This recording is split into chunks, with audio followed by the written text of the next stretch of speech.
And so last time you all gathered up back at the cemetery,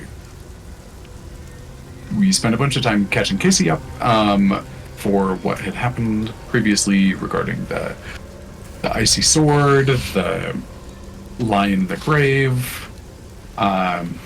You finished your battle with the Mephits that came up and harassed you and went away. You went down past the hillside that you were on and looked for an alternative way out. You didn't find anything that you found appealing, so you have opted to sneak yourselves back into the mountain via the pagoda, or sneak yourselves back into the pagoda and going down in the mountain for the first time. You gave some tactics. You successfully retrieved your water cannon, your wave launcher, in whatever condition it is that you guys haven't been able to see it because you just yanked it and jumped, earning some being rather awesome in your judicious use of an oil of potion. What is it? An oil of slipperiness or something. Potion of slipperiness, maybe? Potion of slipperiness? I don't know. It's an oil that it's slick and smooth. Grease. It's basically grease. Yeah, it's a bottled grease spell. You jump back down the hole, or you jump down the hole, which Nora is familiar with the first 10 feet of this hole, and Seamus immediately casts Featherfall on you. You begin to drift down the pit. It becomes very dark, very quiet,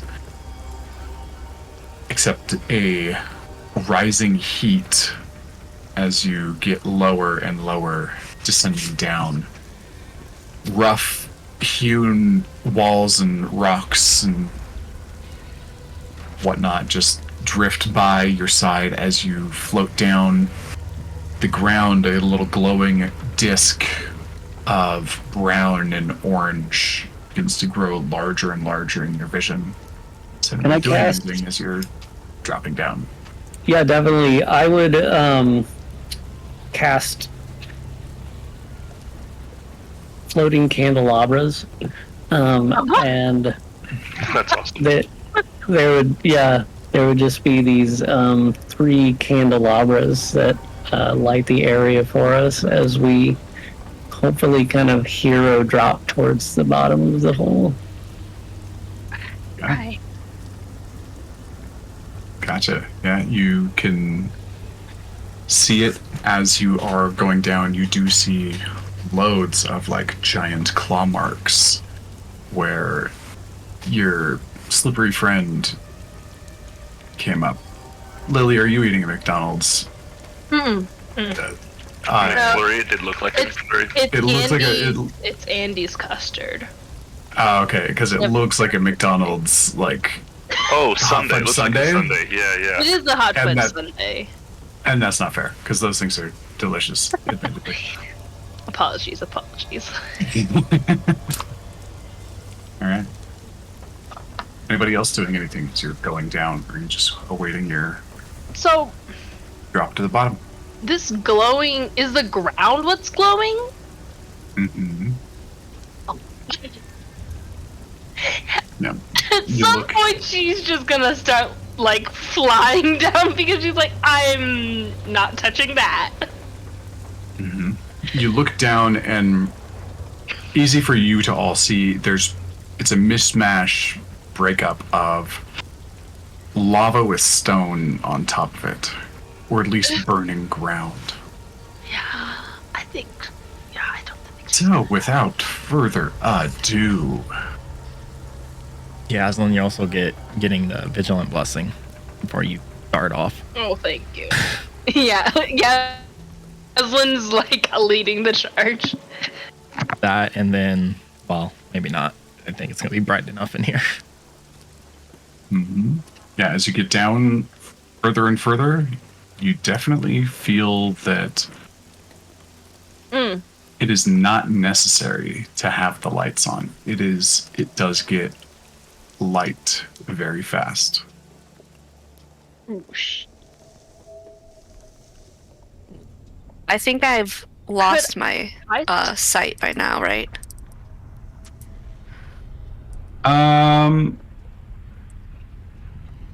Yeah, just about. Or you've got a couple more. No, I'd say you've got like 5 more minutes on it. could I strategically kind of bump everybody into a spot where they float down and not touch this lava? Absolutely.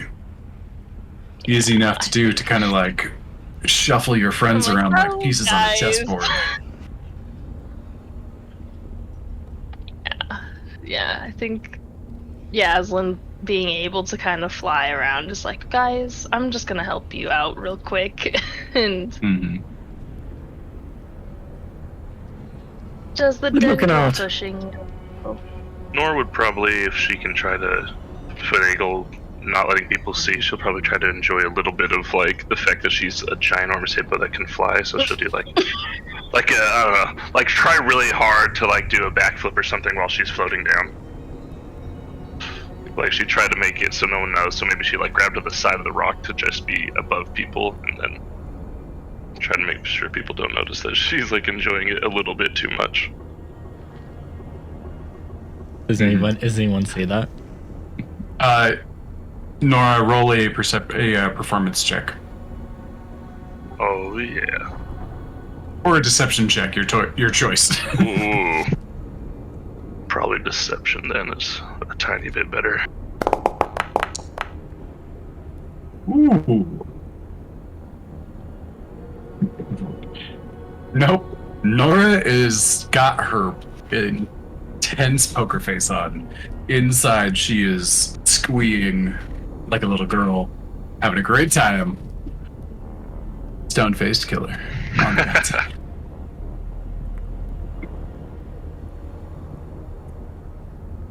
All right. You float down, eventually settling down on the rocks around you. And will everybody please give me another round of stealth as you are in this new space? Pass without a trace still up. Yes, it is. I'm adding it back on to everybody.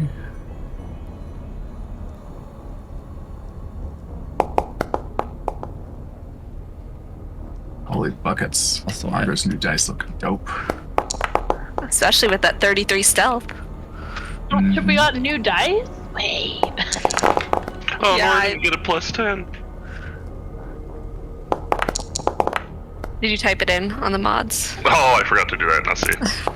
On a plus I forgot to- 18. Yeah, I didn't mod me either. Alright, Join the mod squad. In my head, he said I'm going to add it to everybody, so in my head, it was just going to automatically do it. That's fair. Okay. So you come on down, land, take in your surroundings. You see plenty of jagged rock, possibly fallen from the ceiling where it was scraped out in the first place. Fell down, kind of crushed. You see magma pooling in like water flooding a house.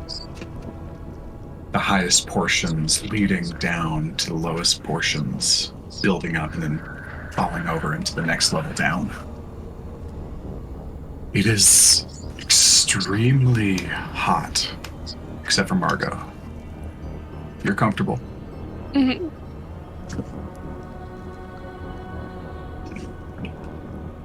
You immediately begin to sweat. And it's not quite as hot as when you originally fought the salamander. But it's not too far away either. At this moment, you are not required to make Constitution saving throws against the heat. You see,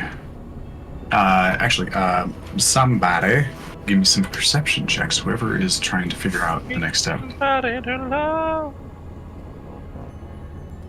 Sorry, what was it? Perception, I would say like Dro, Nora. I'm sorry, was it investigation you said? Perception. Perception, oh, I'm on it, baby. I'll go 2. Nice. I'll do that with my special sight.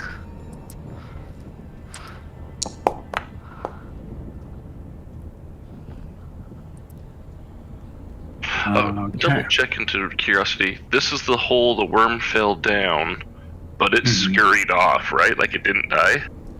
Mm-hmm. Okay. With that, I would also like to make sure there's not a giant fucking worm around here, or traces of it to kind of figure out which way it's going. Okay. Nora, you're the one that saw down into this the most, because you were, engaged in the hole. While you were fighting the salamander, you get the best look in here. Leo, you're pretty well aware of what's going on. Kenji pops out. He's, on your shoulder or whatever he's doing. You're looking around, and Nora, you see loads of the scratches from where this thing had dug out. You see.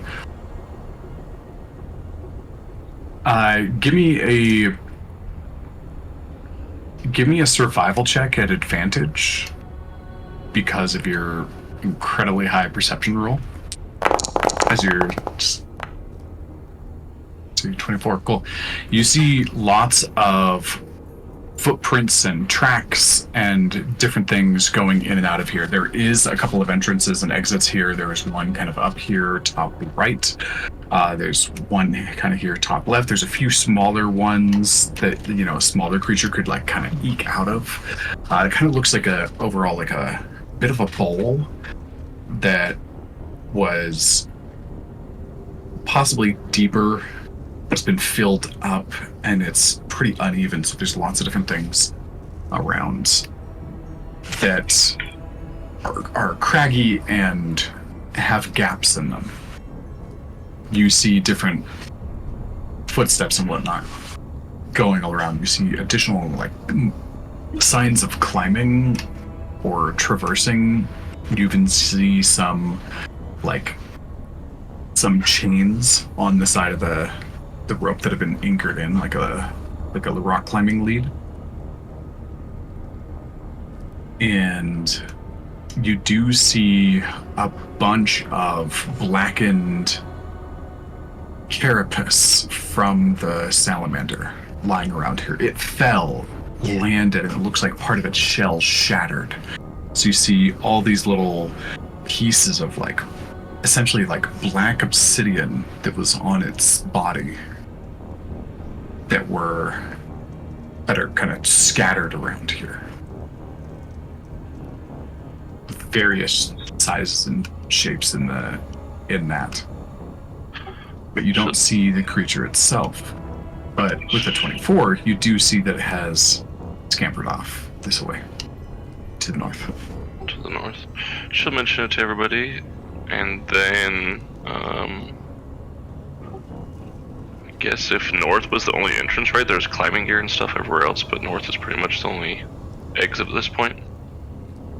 No, there's another exit kind of south, and there's a few more spaces that you could squeeze out of in other directions as well. She'll mention to everybody and just kind of wait and see what everybody wants to do.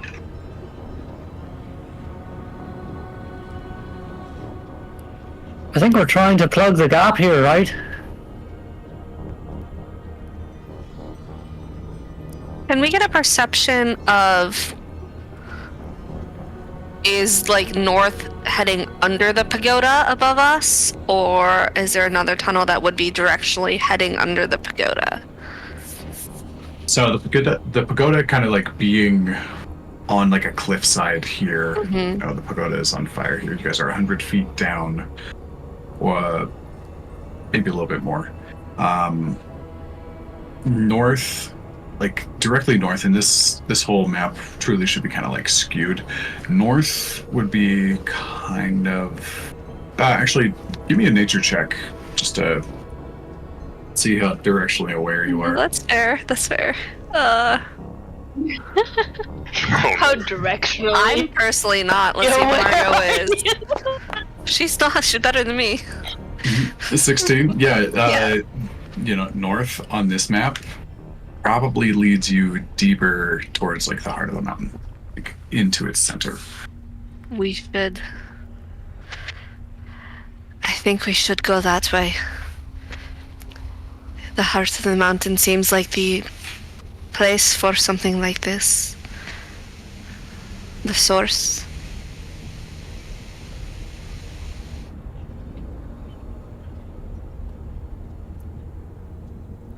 Is there a path more friendly to those that can't climb? Very well. Oh, come on now. Um, Fine. It looks about the same. In this whole room, it's all like jump and don't slip kind of vibe. Also, as a side note, I'm still connected to Echo if he ever wants to say anything. Thank you for the reminder.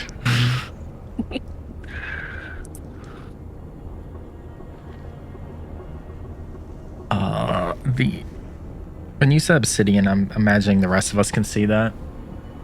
Like the parts. Yeah, it's very obvious.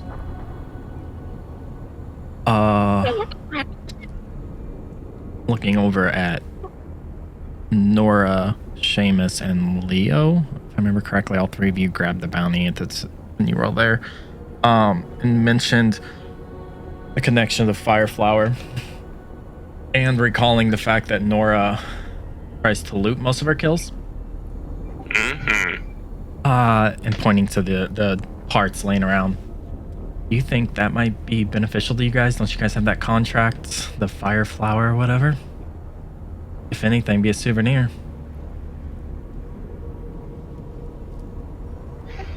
I was actually hoping more for like a head. I mean, you can always have more than one item. True. She'll scour over there and pick up a couple pieces of it. Is this how your team does What- things? What size are you going for, Nora?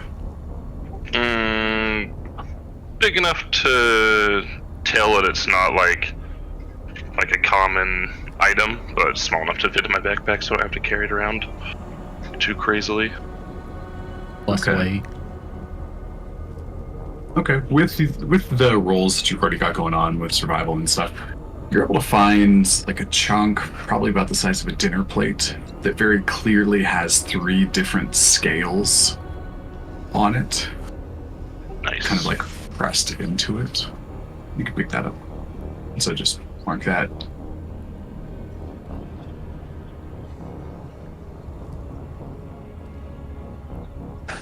And Seamus, what'd you say?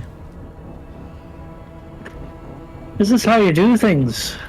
Wasn't this a recommendation for the last one? What do you mean? I wasn't there at the time. I was doing some babysitting of a large, ugly cow. But when the group met, your original employers, I believe we were under a contract, and we ended up collecting a body part of another animal and presenting it to others as the final resolution of that contract. And I'm just wondering if this is, I don't want to call you poachers, hunters, of course. I'm sure it's all above the board. But is this how you do things sometimes? Morgan, would Dro and Yaslin know about that like what they did to get basically connected with the group we were with? Yeah, I don't think it's your first run with them. You've probably like had like a couple of small dealings, but this was like the first big. big hunt. Another question to that, caveat to that. The poachers, hunters, and if send this privately if you want, but is it more relationship of like every once in a while we work with them, or we're a part of that group? Or just kind of... I don't mind. Yeah, it's like you guys are basically like contractors that they'll pick up every once in a while when they need some extra muscle. So to your point, Seamus, I wouldn't per se kind of motioning to ourselves, us being full-fledged members, more of just helping hand when they need it. So personally, I'm not one to be a souvenir kind of guy. Can't speak for her, but traveling with those guys every once in a while, a little bit of mementos seem to attract them. I was on the more of the mindset of you show proof, you get your gold, and I figured I'd pique your guys' interest. Yeah, no two ways about it for sure. That's something that we're always after, and I respect another independent contractor.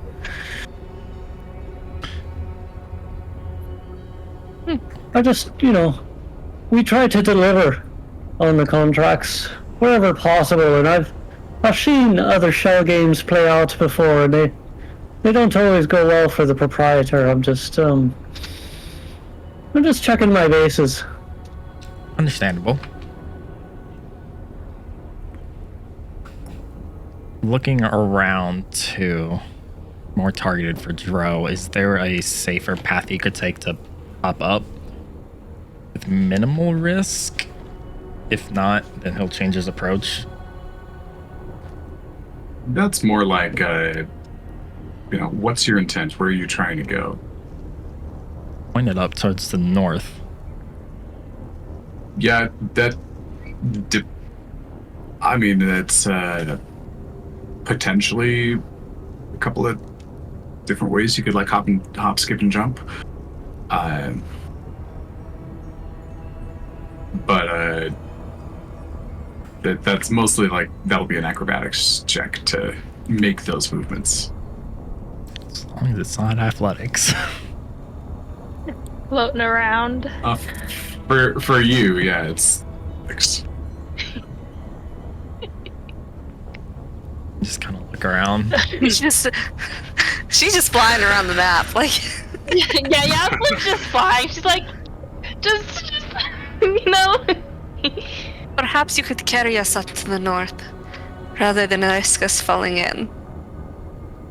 Floor gang vibes right now, for sure. Kidding. Not again. Not again!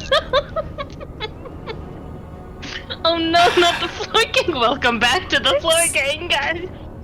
Our last campaign started out with like half of the group being able to fly and the other half not, but then for some reason or another, the people that could fly ended up getting their like flight removed or like taken away for a little while. So at some point, I think we all joined the floor gang. How is that reverence? I think the whole reason we were called the floor gang though was because Pinky You ate a sandwich off the ground. Off the ground. Yeah, I think that's what made it stick for sure. A little pack rat. But I can take you guys across. If you'd rather not fall into the lava. Would very much rather not. It doesn't sound Yeah, fun. that's what I figured. Hey, She, Margot. Eyes up Nora real quick as she says that though. Margot, did you give me a perception check with your true sight? It did. It was only 13. Okay. There is something that you notice here and here. You see. Wait, where was the rocks. second one? I was zoomed in. Sorry. Over here, bottom left. Okay. two things in this room. They look like rocks, but you can see life energy coming off of them. I think we have company here, but we can try to sneak out of here, or we can fight. Do you really want to fight? I would rather not. Red lava? Nope. Much rather not. So let's start moving as quickly as possible. Alright, she'll start. So that is like the end of Margot's true sight. I should have done that portion at the beginning when you got into this room, but yeah, now it's done. Oh no. And I can no longer see them, so we have to move. Okay, cool, awesome. I will start with Seamus. And then I'll move Dro and Margot and Leo. And I leave. Nora will wander. The whole And I time this is look- happening, Nora will just walk her ass over there very happily and climb with ease. Of course! Just All lost right, control of my Nora. token. Oh, there it is. Are we going this direction? Try again. I think over here is where we were. Kiki, are you on the token controls select tokens thing? There it is. There it is. Sorry, it's Forge just like froze, shut down for a second, and came back.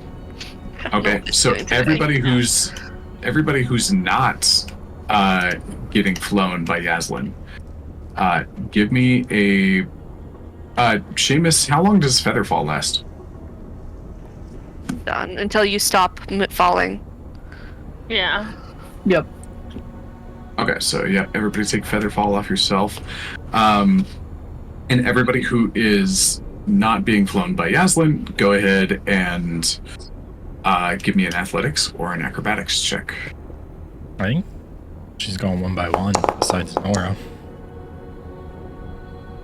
Athletics Ooh, check. Leo, no, not starting out well.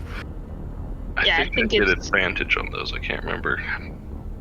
On athletics checks, Because it's a strength thing.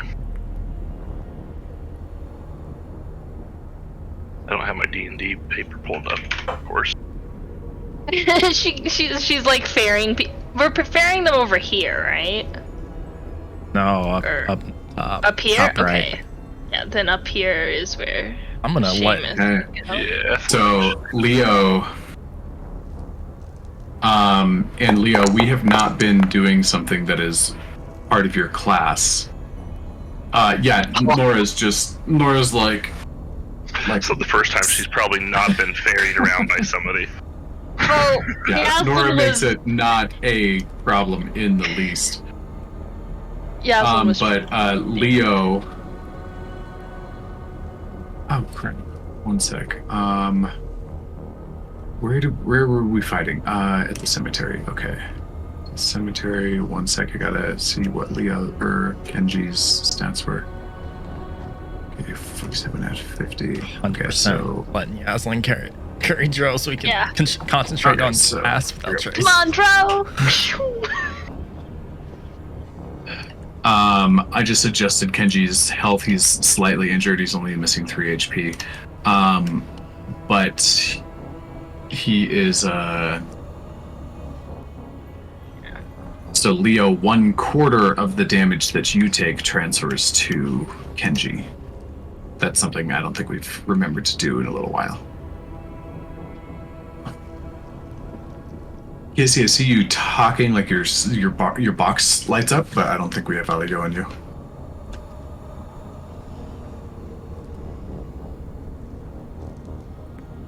And maybe you've been talking this whole time, and I just thought you were being silent type today. Still no audio on you, Casey. But you do, at some point, you slip and fall, and like your right boot does like graze into the fire. And I can't reach my dice. And you get murdered. And you just melt. The boot fuse. Oh no. It was like not fully left. Just lose a foot. Just going. We'll have to chop that limb off. It's okay. Oh no, the You guys hear me salamander. Yep, Yeah, we got you. salamander. Gotcha. Cool. Now that we have you, did you have anything to contribute to the previous conversations that needs to be said before we move on? No, just snarky comments. Which we will Just never know. Dang it. Okay, so Leo, 7 points of fire damage, and the calf portion of your boot kind of melts off. So 7 points of fire damage to you, and part of that transfers to Kenji. Oh, that's gonna ruin his mood. Yeah, I Leo, really are you like those boots. It's gonna ruin. are you sure you don't want me to just carry you over? No, I've already. It's already done. Okay. And you guys are conversing, but the magic of Pass Without a Trace is kind of blocking out the sounds and the movements from everything else. But there is, let me see, who's got the high perceptions? Nora. As Leo does plunk into the burning rock for a second, you see something twitch right over here out of the corner of your eye. It's looks like a Mentally rock note that it. just twists a little bit and then stops, and once again looks like a rock, just slightly different formation. She'll mentally note it and just keep wandering over till she can get in whisper distance of Seamus. Mm-hmm. And then she'll just say, I think that rock over there is the one she's talking about. And I will point to the one that I saw twitching. And it seems to not like when you touch the lava. We should keep moving. And you guys exit out of here, kind of following a little bit of a windy path. It goes up and down and seems to probably be avoiding the denser pockets of rock. And eventually you kind of creep up and out and kind of come across what is essentially a standing ledge looking out at a large cavern underneath the mountain. The steep slope and the claw marks continue on down that way. But inside this cavern, you see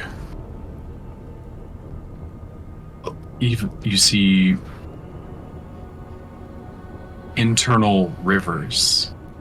You see even little bits of greenery living inside of the mountain, little pieces of moss that don't need any light. But you also see aggressive flames beginning to spill out and lava pour down from different rock faces and mix with the water. And steam is building in here. You can see it as the two forces meet, new stone being formed in the flow of the river, constantly being redirected or boiled or cut off and tucked into a pool and then boiled up. And you can look all the way up into the top of the cavern, and there's a heavy steam cloud building there. Does everybody have good vision on this map? Yeah, it's sick. Looks super cool. Yeah. Looks like the dwarfs made it. This is I will point out that you got some stuff right here that looks kind of like a bridge. Mm-hmm. Some decoration on it. It's all natural looking up in here. No, you don't see anything that does look man-made or, made other than by forces of nature doing the dance. And thank you, Midjourney, for helping me create this awesome piece.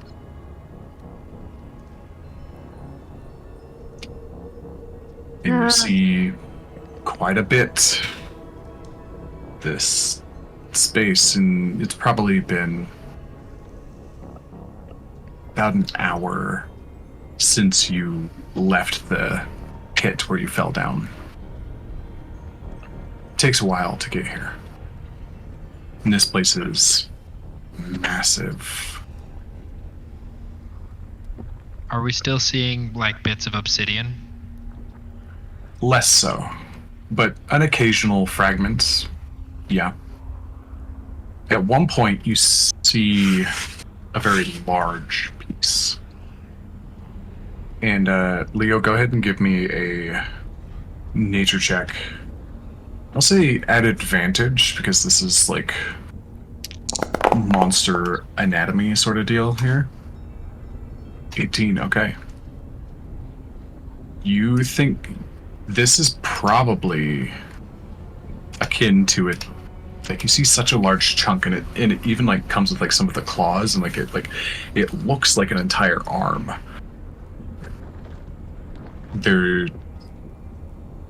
It speaks to you of like a snake shedding its skin.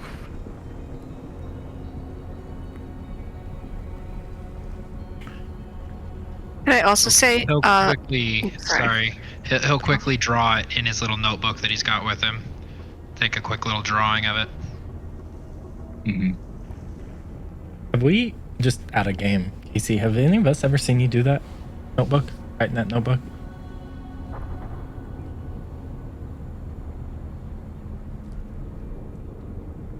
I'm gonna take that as a no. I did also want to say, as soon as the mind link dropped, she would have reestablished it, and I don't know if I got Dro or Echo. I thought Okay, go ahead and roll a percentage check for me. how long does Me? that And last? if you have any preference. hour. And Margot, if you are trying to go for one over the other, let me know. Hold on, my computer's freezing. My computer's freezing. Yes. And Dro, how long does Pass Without a Trace last? I think I would know this by now. An hour. 10 minutes, an hour. An hour. So we Okay. could just drop based off what you said. If it took us an hour. or Yeah, so. so it finishes up right about as when you get into the cavern. But you are not harassed at all at getting to this point. So, question, and maybe not. Me knowing if Pass Without a Trace dropped, and then Dro sees Leo start to like inspect like the scales and stuff. Could I cast guidance on him and add a D4 to his roll?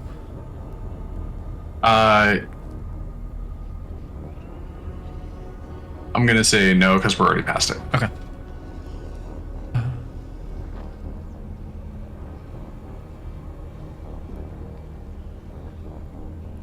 Okay. So where are you guys going? What's the intent? This was the direction the salamander appeared to have been heading, right? Seems to be. That's all she cares about, so Nora will just keep walking Is this whichever way that is that it looks like. lava? Do we still have aid? Yes, I think it's aid 8 lasts hours. like 8 hours. It is 8 hours, so. And you can heal up to those hit points as well, so. My protection from energy is gone, and I'm not going to reinstate it till I think I need to, so I'll take that off. Does it only take an hour? It's only an hour. Okay.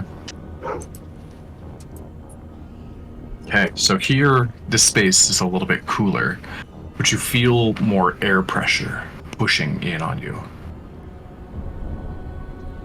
This portion here, it is water, underground water that is flowing. You see water flowing down in waterfalls from different rock faces as well, but you also see, conversely, lava falls.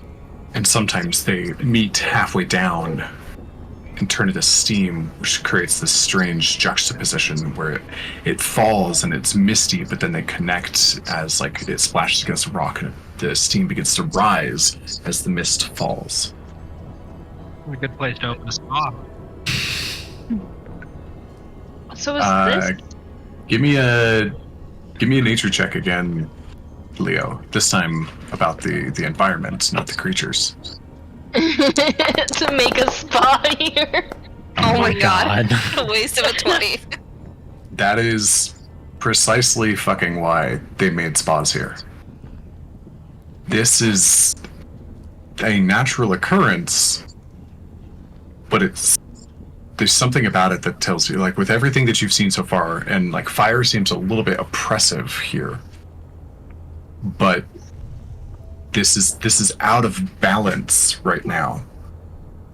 But when this is more balanced out, this would create natural, hot springs, spas.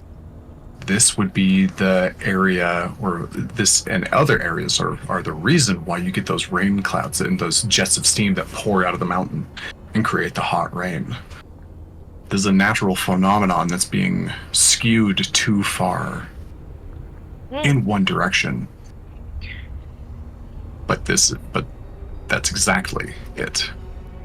It was not on accident that they got here. Well, Leo will probably dip his slightly burned foot in the water, and I imagine Kenji will jump in and enjoy the nice warm water right here on the edge. Oh yeah, Kenji's not even gonna like try to not. He just goes over, like spreads his arm out and like full on belly flops, like, and then like sinks in a minute, and like comes up and he's like shaking around. Give me an insight check on Kenji, please. From Kenji or from Leo on Kenji? The latter.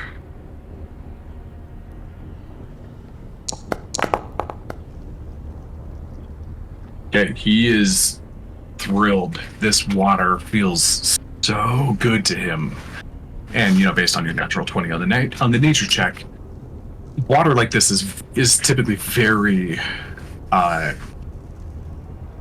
dense in minerals and whatnot. So highly nutritious, very good for you, hence healing properties of like being at a spa and stuff. And it is nice and warm to the touch.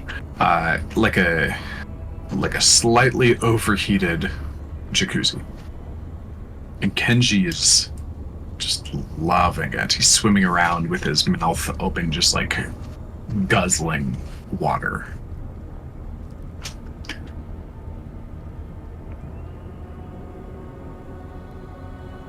Okay, so you guys just continue following the path of the salamander? Is there anything else that you want to go do? Okay. Sounded awesome. Who's leading that charge this time?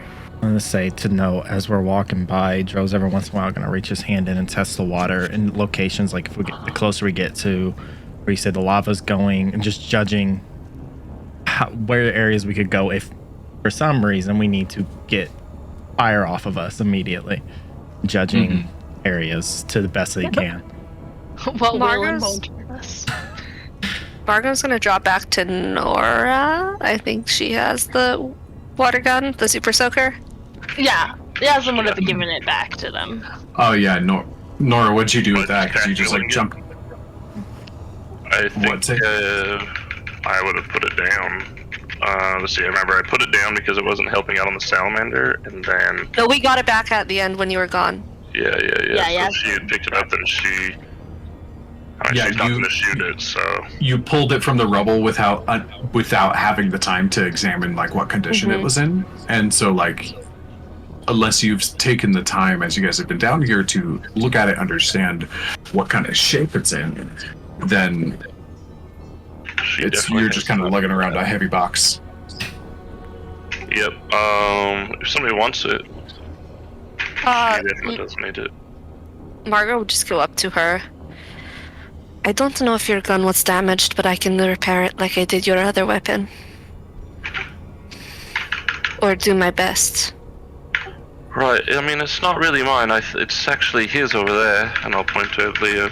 I don't know what he wants to do with it. I guess we should ask him. Oh yeah, no, fix it. That thing's awesome. Right. She's gonna reach out and cast mending on it. Okay. You put it, or you kind of put it down in front of you on top of like just kind of a higher rock that functions a little bit more like a table. And it is dented and twisted, and there are pieces of it that are broken. There are some pieces, the pieces that directly have runes on them are perfectly intact.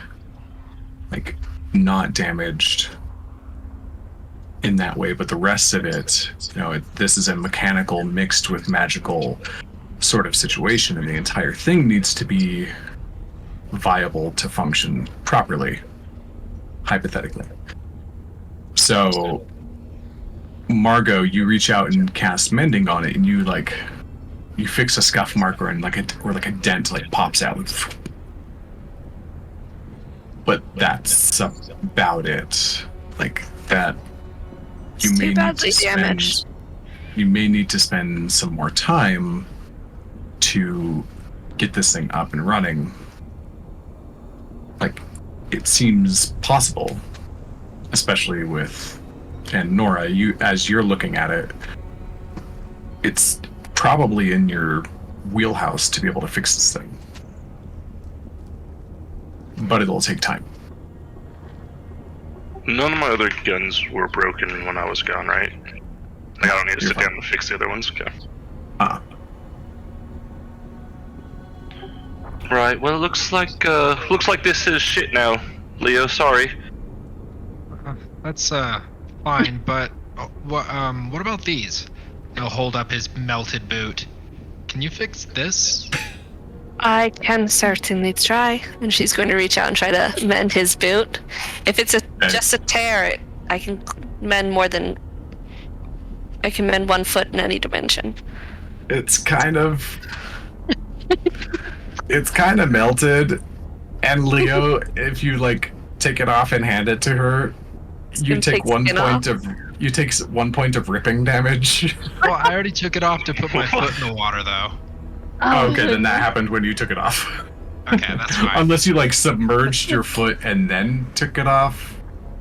I mean, But that then would your be a boot's smart all idea wet. with the hot water, but I'll take the point of damage. Yeah, you take 1 point of skin peeling damage, which is Gross. Oh! What happens when you get Melted burned? Flesh. yeah. Margot, you can repair his boot. Okay. Yeah. Oh my gosh! If we get a little bit of time, Leo, later I could maybe look around and see if there's something I can do to fix this. I could potentially assist you in that matter. If we have time. It's a pretty hard man to rip the skin off his foot and start thinking of a spa. Maybe the reason he thought of the spa was for his foot. And Could be, but I as- would connect the two right away. Leo, as you pull your foot out, it does feel a little better. Like the sting that can sit there and linger isn't really present. It feels just kind of You got to remember that chill. Leo kind of likes the pain. Okay. Leo's a bit of a masochist, guys. Got it. He's just used to it. It's got childhood memories. Mm. Oh, That is a He's a monster hunter, guys. He's been hunting monsters since. Oh yeah, that's what we thought you were gonna say. Right! That's yeah. exactly where we went with that. Yeah. And That's we Certainly. definitely haven't seen a flashback of his parents being dicks. right. Oh, okay. I- Leo, go ahead and take a point of inspiration for out of game, making us all cringe. Out of game inspiration. Okay. So abandoning the wave launcher in order to save some time. I Question mean, If it's not going to cause her any problems to carry it around, then she'll carry it. But if it ever becomes like a hassle, that'll be the first thing she ditches. Actually, Okay, this head, maybe. Why was I carrying the head? It's got to be getting pretty nasty by now. You were thinking it was for a bounty we haven't picked up yet. Right? Yeah. It was a bounty that we haven't got yet. Yeah, it's getting a little foul. You like pull it out and it's kind of like juicy. Yeah, she'll toss that into the water. Okay. And then she'll hang on to this until, like I said, it becomes inconvenient for her. Okay. So who's leading the trail for the salamander now? I think Yaslin still is. Okay. Yaslin, you've got about, I want to say like 3 hours left on your flight. I think Yaslin's Maybe. also mentally checking in at some point because bad things happened last time she went tracking this lizard. Mm-hmm. All right, so Yaslin, go ahead and give me a survival check. Guidance? Question mark. If you guys are communicating about like, okay, like I'm starting to look for it. Yeah. Well, Joe's gonna walk up to Yaslin and have a conversation as we're walking, too. Okay, yeah, that's fine then. So can I add guidance to this? Uh-huh. Yeah, okay. A lot better roll guidance than I've done today. What the hell did that say? What was going on with those dice? Not today. I thought you rolled a natural 1 and then you wound up with a 17. They're the GM face dice, so the D20 just has a bunch of gobbledygook all over it.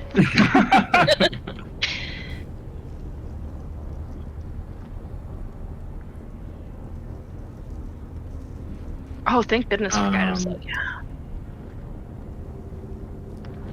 Okay. All right. You guys. Okay, so Yaslin, this thing is still shedding. You see piles of, like, kind of maybe molten blood that like dripped as it was walking away, regenerating, and then it kind of like formed into like a solid mound. You're able to track some of those scratch marks on the wall. Again, like a large kind of chunk is like, and you see like some big old scrape, like it like rubbed itself against the wall and like a big piece fell off. You're able to continue on tracking it, and you guys kind of basically like go up a hill and wind up like across the bridge, that first bridge, and like up a bit, and then it kind of splits off into two. One side kind of goes up further and looks a little more jagged and rocky, and the other side splits off and kind of goes down and looks a little bit kind of like the water is kind of like a bit of a crimson red to it. But a little ways before the split, you're not sure where it goes.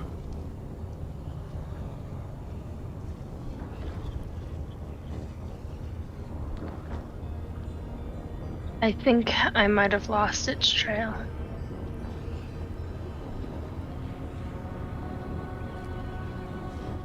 And I left my portal detector in my other ponds.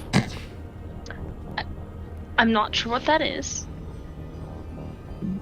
Ro, did you say you wanted to have a conversation with Yaslin as you were going up? Yeah.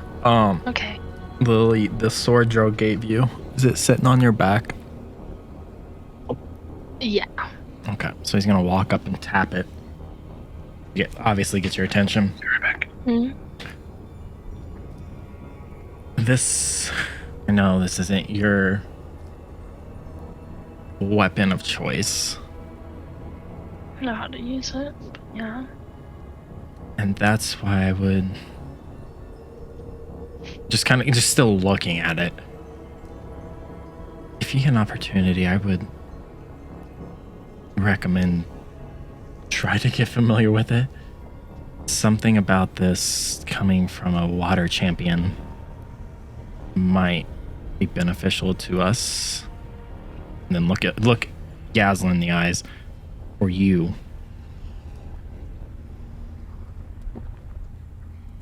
Can I also roll an insight on her to see if she's the same Yaslin like that Dro's traveled with, or if he clocks that she's trying to check on herself?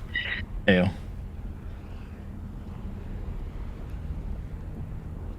So, Yeah, you can hope that's- roll insight to see like where she's at. Aw. Almost 20. Okay.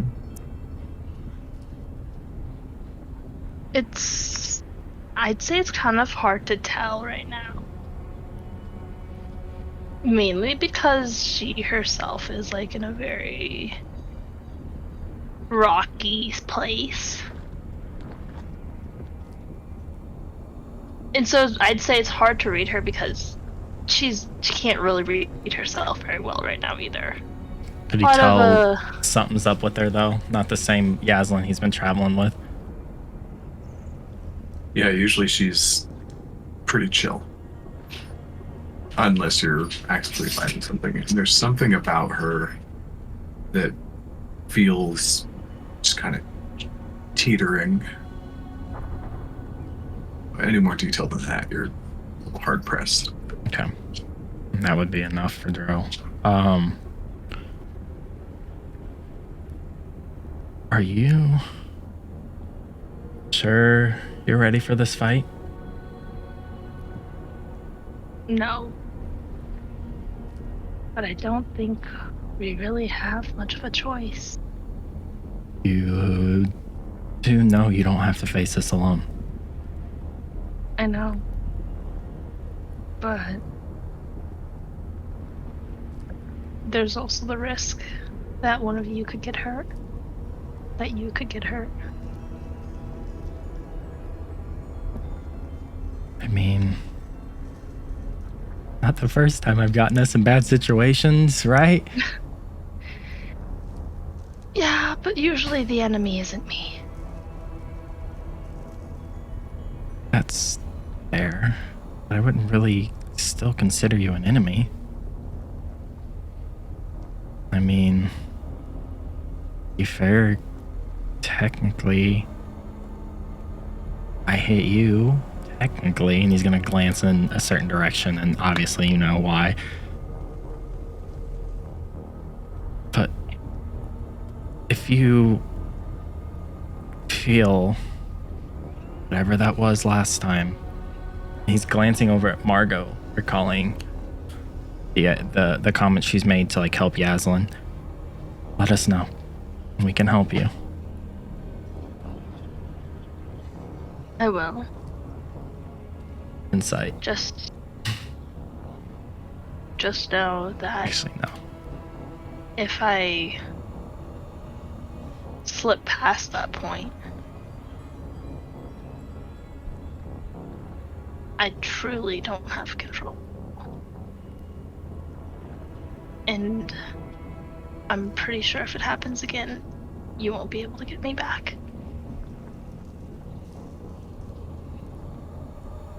He's just gonna stop for a second. He's gonna reach into his bag and pull out this necklace. And it is a crescent moon with a globe of the same twilight color that is in his staff. And just hands it to you. What's this? We make it out of this. I'll explain what this is. He just kind of grins and starts to walk.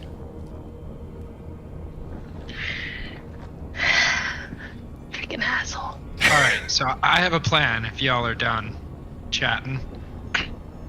So we're faced at fork, right, Morgan? Yep. You guys are here. I'll reposition y'all, but yeah, you guys are up here, much Got it. smaller. And we're trying to figure out. We don't know which way the monster went at the fork. Yeah, based on Yaslin's tracking. Yep. All right. Well, I am going to reach onto my side and touch one of my crystals, and I'm going to pull out Brock. Okay. Real quick. Come on, where are you in the chat?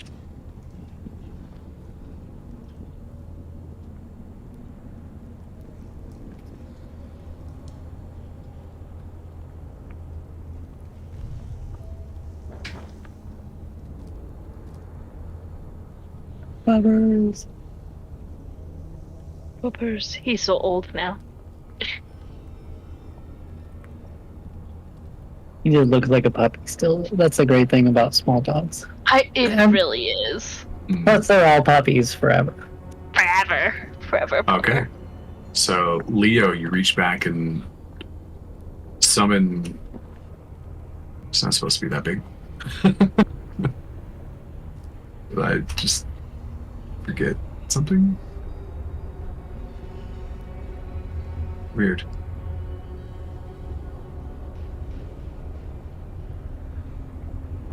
Oh, yeah. I forgot to change his size. I think Brock's supposed to be a medium size. Yeah, or small. I can't remember. Or yeah, he's a small, not a medium. That's what it was. I just stole his stats from another monster and forgot to change that part. So you all see this as, well, most of you know this creature.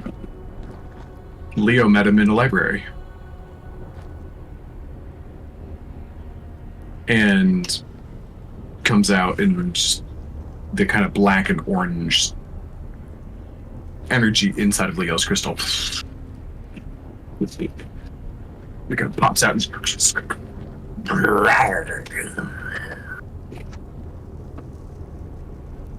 And I'll instruct Brock to tell us which way the creature went, and kind of instruct into these two different caves. And he might be a little confused, but I hope he figures it out. He has his stone tell ability that he can sense which creatures passed the stone around him. So he should be able to tell which way the monster went. Sick. Okay. That's absolutely awesome. Nice. I'll cast the feature just for fun. Yeah. Okay. Can't do the little info panel on this one. I don't know why, but Me either. it Okay. says he touches a stone object or surface and knows what type of creatures have been within 10 feet of that stone within the last 24 hours. He can also determine the number of creatures of each type, but not their identities. Mm-hmm. Yeah, so he instinctually understands what you mean by the creature. You're talking about the salamander. Give me an investigation check for Brock at advantage, as because he's trying to, as he goes around, he can kind of, he starts roaming around, like kind of touching one rock and then another rock and then another rock. Okay, with a 15. Takes him about 5 minutes or so to kind of like establish a trail and then start to like touch on different rocks for like where he thinks it's going. And he starts on like one side and it's kind of like a dead end, kind of backtracks to where he had it and then follows and it continues to go. And okay. He indicates like up the side that has like, it's a little bit more hilly and there's and you see it's got some sort of like light reflection going on up the hill as well. Nice. So yeah, he'll indicate that, and then I'll have him come back, and I'll do a little come fist here. bump with him to tell him he did good, and then I'll put him back in his crystal. Yeah.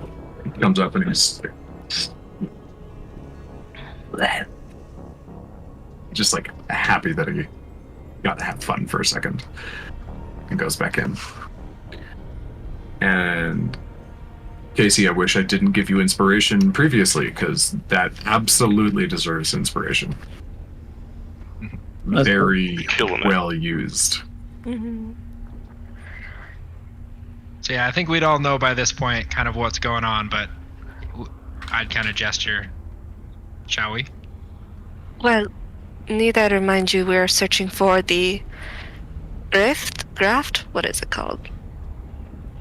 The graft. Graft. The graft, and maybe the salamanders there, maybe not.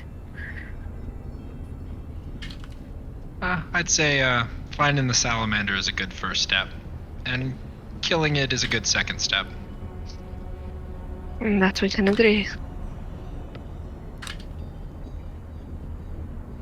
Is there a way that we could, like, maybe close the graft on its neck or something? If it's partially in it, perhaps. But I don't know if we'd be that lucky. A 2-for-1 would be great. It would. Hey, How do you know how to close these grafts? I'm not sure it will work. I have never done it, but I have an idea. I think I have the capability to do so.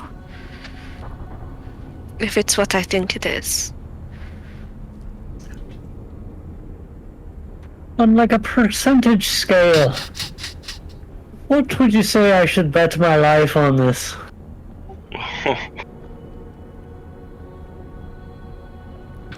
80%. Insight check. It's actually not too bad. Yeah. Like, insight check? Wait a minute. yep. Wait Roll a an minute. insight. Margot, send me a private deception or persuasion check. I'm based not on even good at whatever it. you're doing. I'm hearing Do numbers it that I'm... privately. 100% being blunt with guidance too. Like, oh come on! Oh my god. Yeah, maybe. Yaslin's like, wow, she's really gonna do it. Did you guys see that? No. No. No. Okay. It was private then. I'm glad I got that nat one out of the way on this insight check versus a charisma saving throw. Yeah, you guys don't. None of you have any expertise in this whatsoever, so you do not know how to gauge her or read her or nothing. Like, she's a little stoic, so like you don't know, can't tell based on the subject matter, you can't tell based on like whatever she's saying, so like, yep. Also, side note. Question on Margot's mind link. Do we ever know if she links with us if she doesn't tell us? I don't remember. No, I think we said we had Dro roll an insight last time I linked to see if he noticed. You haven't said And anything they that can- you were linking with us, right? Can Huh? they feel when Yeah. you're linked to them before you say something? It doesn't say anything about that mechanically. Okay, So- then you guys don't know who she's connected to right now. Well, did you even say you were linking to somebody? Mm-mm. She did. Okay. Oh, she Well, did? I did. I said it in game, but I didn't say it like out loud in character. She would have just re-upped it because you guys don't know how long her Okay. mind leak lasts. Okay. Sure. Good to know. Yaslin will always assume it's not her. Do you really? Okay, you guys go further up and up this hill. It kind of like wraps around, and as you get around this, there's the heat is rising. It very visibly, as you get further and further away from the water, it is less cool. And there are kind of layers of land that have like sloped down and cooled and sloped down and cooled, sloped down and cooled as this lava continues to like flow in. And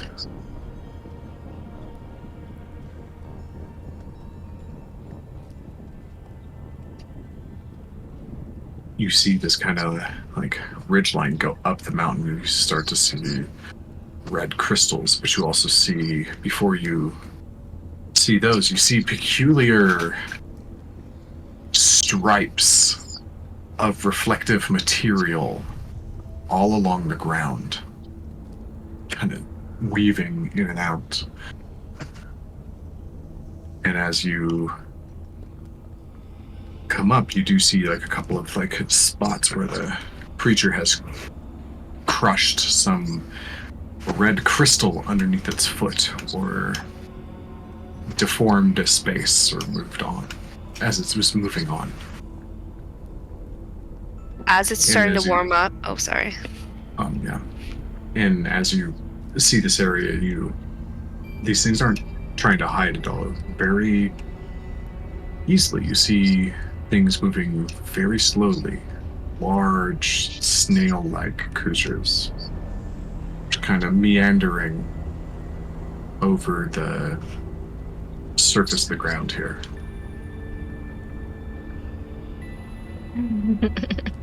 They've got they've got a very pearl-essence shell, kind of shimmers irresponsibly in the light, in that like it's doing things with the light that it shouldn't be doing. Doesn't move the way that you would expect it to, as it kind of flows in, kind of dances around, and then comes out the other side in an awkward angle. Is the light in here bright, or is it dim underground here? What's our lighting like? It's bright enough because the lava in this space is emitting its own, photons from being so hot. So it's pretty well lit. Maybe kind of a little bit dim as you get further and further away from the lava itself.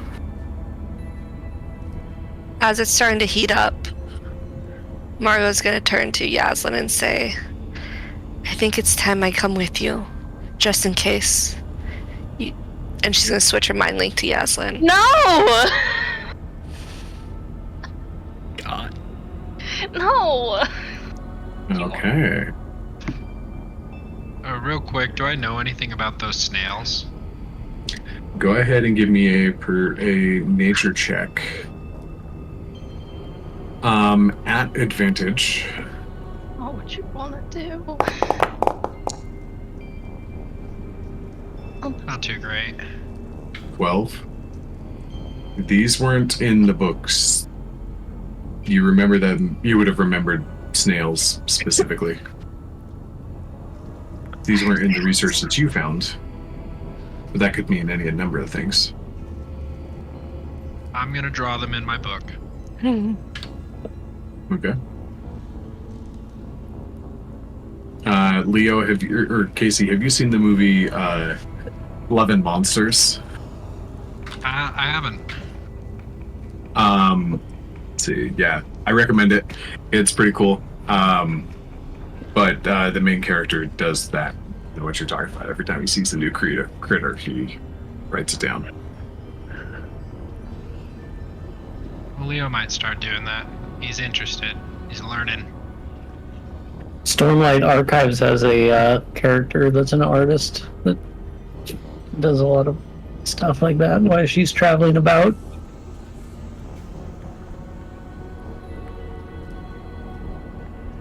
All right, so Leo, you take a moment and kind of sketch things out. What are you guys doing here?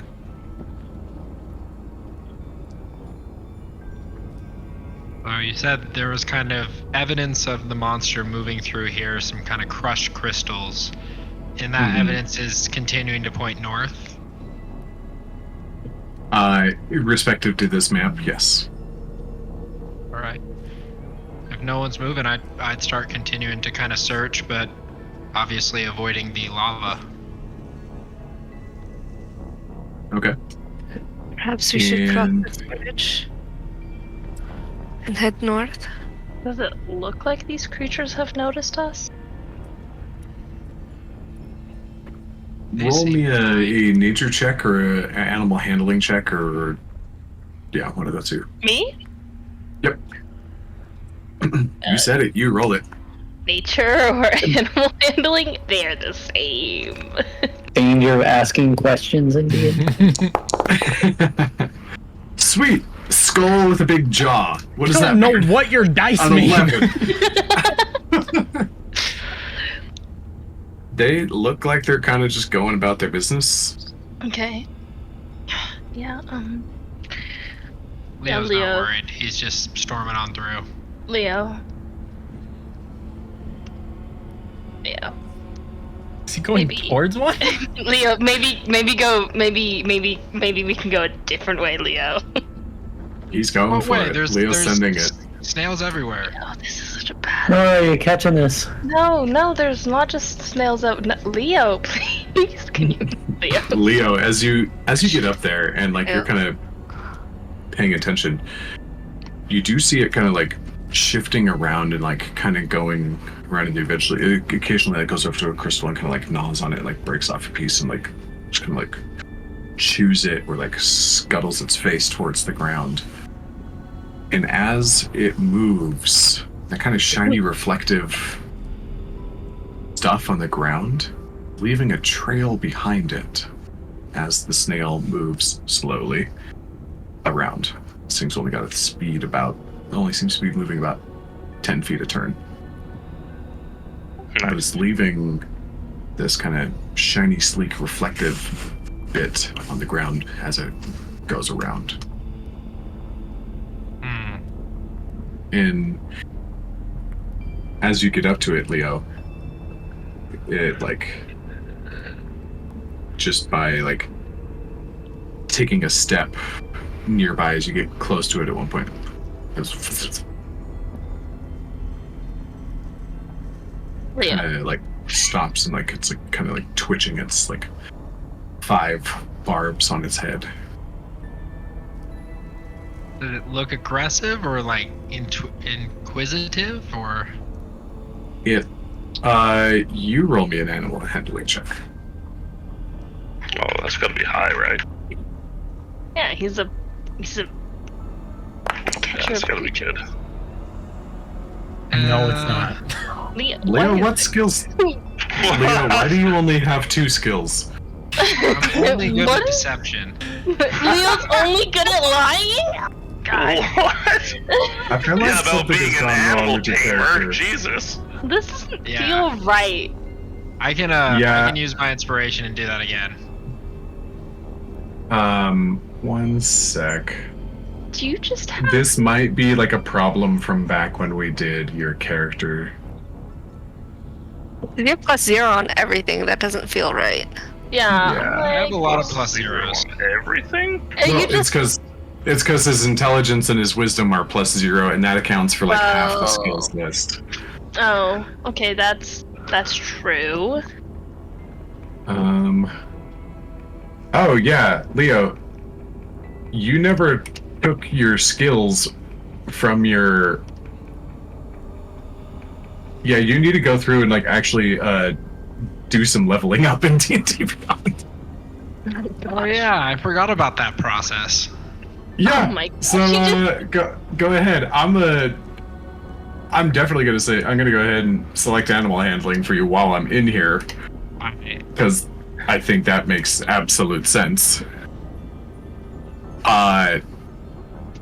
So this is so that'll give you your proficiency bonus of +3. So you've got an 8 on this, unless you disagree and you don't want animal handling. But I think that No, that's Doesn't feel like- perfect for his character. cool. Yeah. yeah. Okay, cool. So yeah, you've got some homework to do in D&D Beyond. Yeah, I got a bunch of goodies in here I gotta check out. Cool. Yeah. Which double check between what your fighter class tells you to do and like what the custom class tells you to do that I made. If they're telling you the same thing, then cool, do it. If not, ignore the fighter options. Yeah, that sounds good. Okay, cool. So you get up here. This is an 8, and like you've never seen this thing before. You've never tried to interact with a snail. You kind of have no baseline. It reads more wary and cautious than anything. Like it doesn't know if it needs to go into fight or flight mode.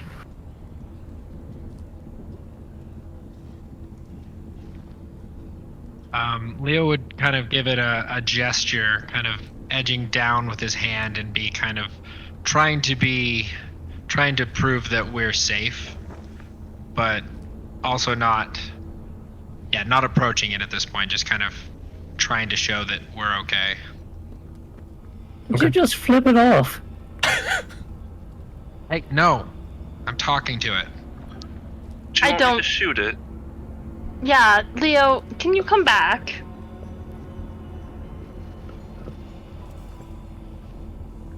He's got those 5 tendrils just. Honestly, what's the worst that could happen, really? They're so slow. Go poke it. I don't think I I'm gonna lean in towards Nora. He is the one that fell into the lava. Alright, then that should be good. They can smell its, its own kind.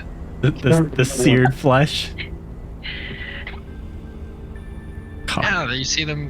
They're going over the lava. They're used to it. I was just gonna step up about like halfway between. Yeah, Leo. Margot's gonna move up Leo, next to him. I don't think this is a good idea. Nor will walk by Seamus and just ask, what are your thoughts on snails here? We're going to poke around with everyone, or just wait? I can't really see how this is going to turn out good, so I'm just going to probably watch from back here. Me too. Okay, great. I'm glad we're on the same page. I think Leo, we should just go around. We should probably avoid any kind of combat until we see the salamander. Oh, okay. I'm gonna know. As Leo continues to get closer to it. Yeah, yes, let's slowly begin stepping away. She's like, Well, we could go Um, around. Hey, Leo, what are you doing? What are you intending? for My this? gestures here are I'm kind of looking at it, arms down, haunched a little bit, and I'm just trying to sneak around it. Just not being aggressive in any way. Just walking by. Okay. Give me one more animal handling. This time trying to convey something rather than read something. Okay, should I have something here, like a modifier? 'Cause I don't yet. Where is it? There you Oh, go. Try it I now. have oh, Leo. Now I'll use my inspiration. There you go. Oh my gosh. Oops. Okay, so this is whatever That was the a next, fight the for first sure. roll is. So this is that 6 doesn't count at all because it's not a roll with advantage. It's Yeah, just sorry. rolling one time. I was my push to talk key is also control, which is the advantage button. Oh, gotcha. Okay, so you rolled a 15. You got your modifier on there, so that's an 18 total. You get the point across. Just kind of seems where it kind of like backs up a little bit, again leaving kind of a trail. And like as Leo, as you are kind of like lowered down, you see your reflection in the ground beneath you, like a perfect mirror Interesting. from where this thing had moved previously. I'm gonna do something weird, and I'm gonna dip my pencil in it and rub a tiny bit in my notebook next Okay, to the you- drawing of the snail. You go to do so, and tink. It's completely solid. It's hard. Oh. Interesting. Roll me an intelligence check. Yeah.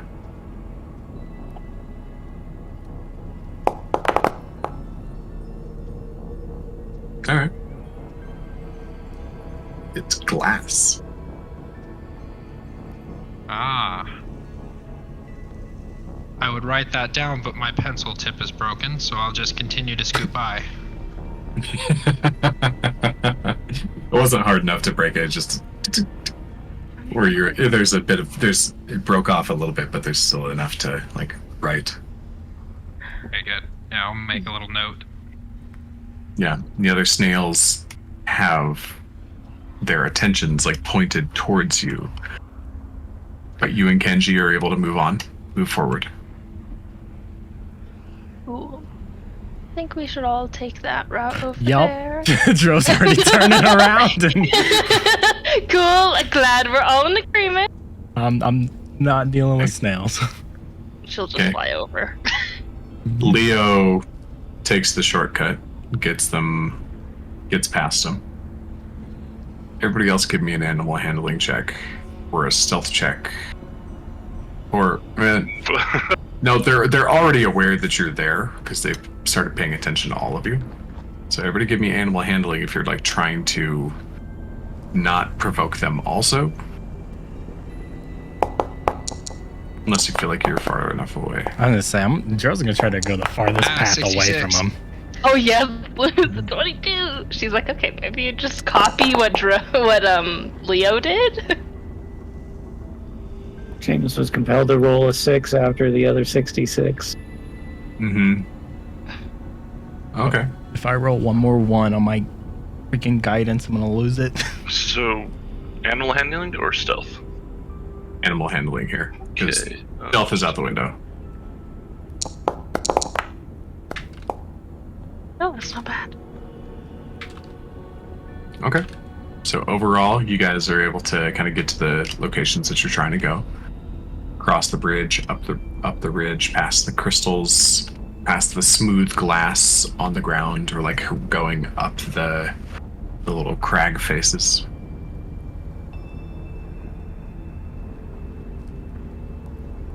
After all, we're on the move.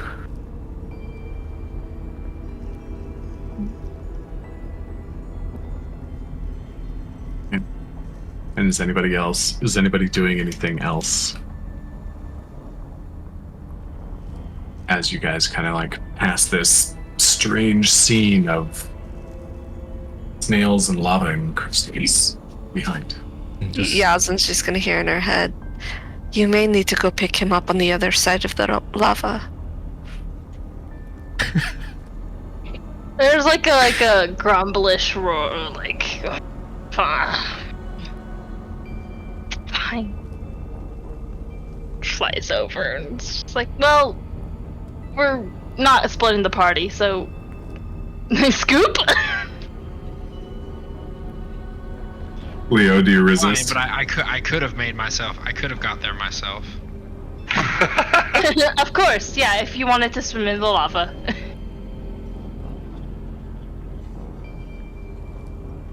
Okay. also just keeping an eye out for anything else that's not snail related. So why are you in my head? Okay. Bro, give me a perception check. What's the chance I roll another 1 on guidance? Is that another one on guidance? No, it's just a 4 on the die It's- though. Impressive. 11. Damn it. Dro, you're doing really well. I had 1 natural 20 at the beginning on stealth. That's it. That's where all of your luck went.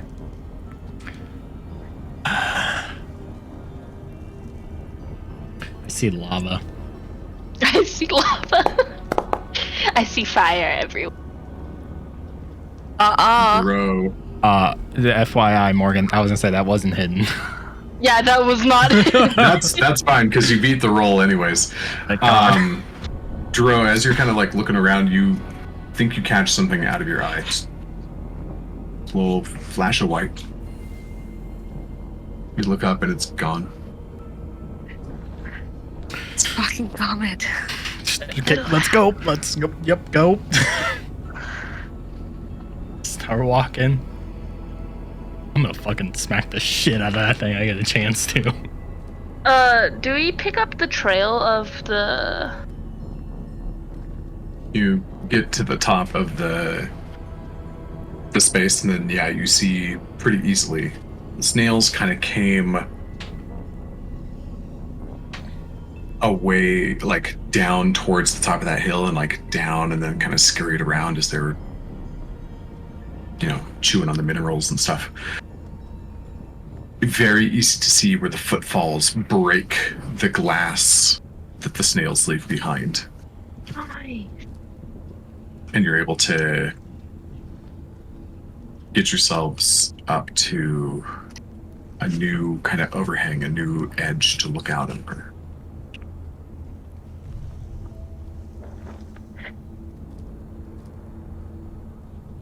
And just dropping you guys on the new map based on the conversations we had. New map, new map.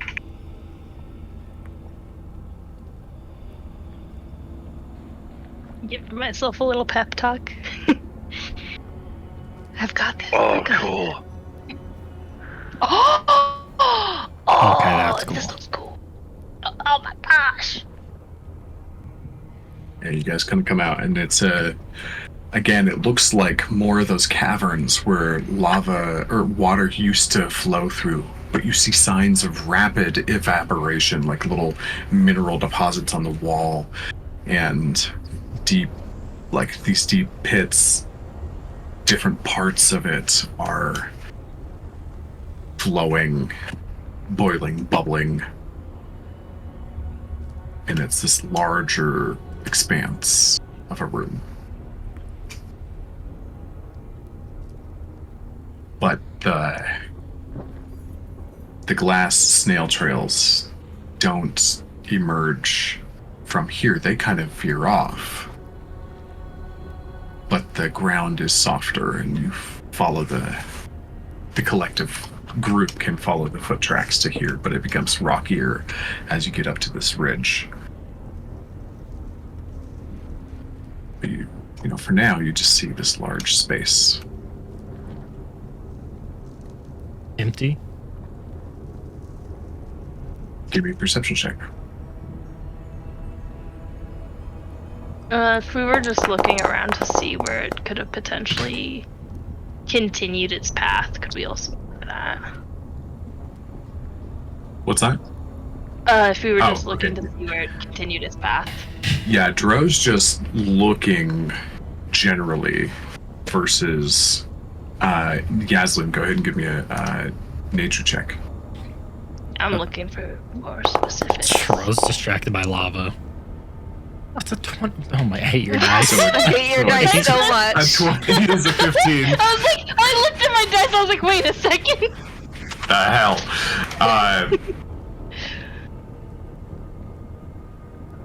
A 17, you see a couple more signs of like it crawling down like the wall over here.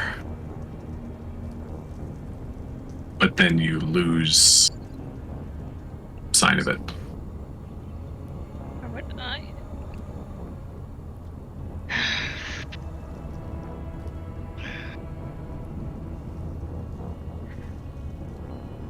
How bad is the climb down look? A little rough.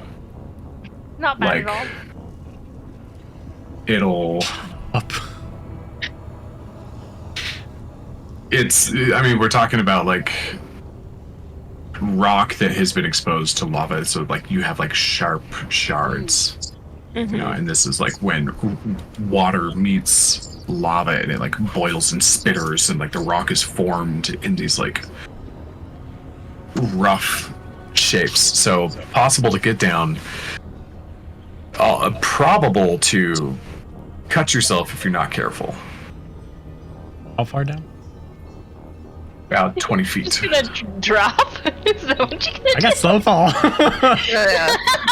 Monks. Yeah, the rest of us don't. You're flying!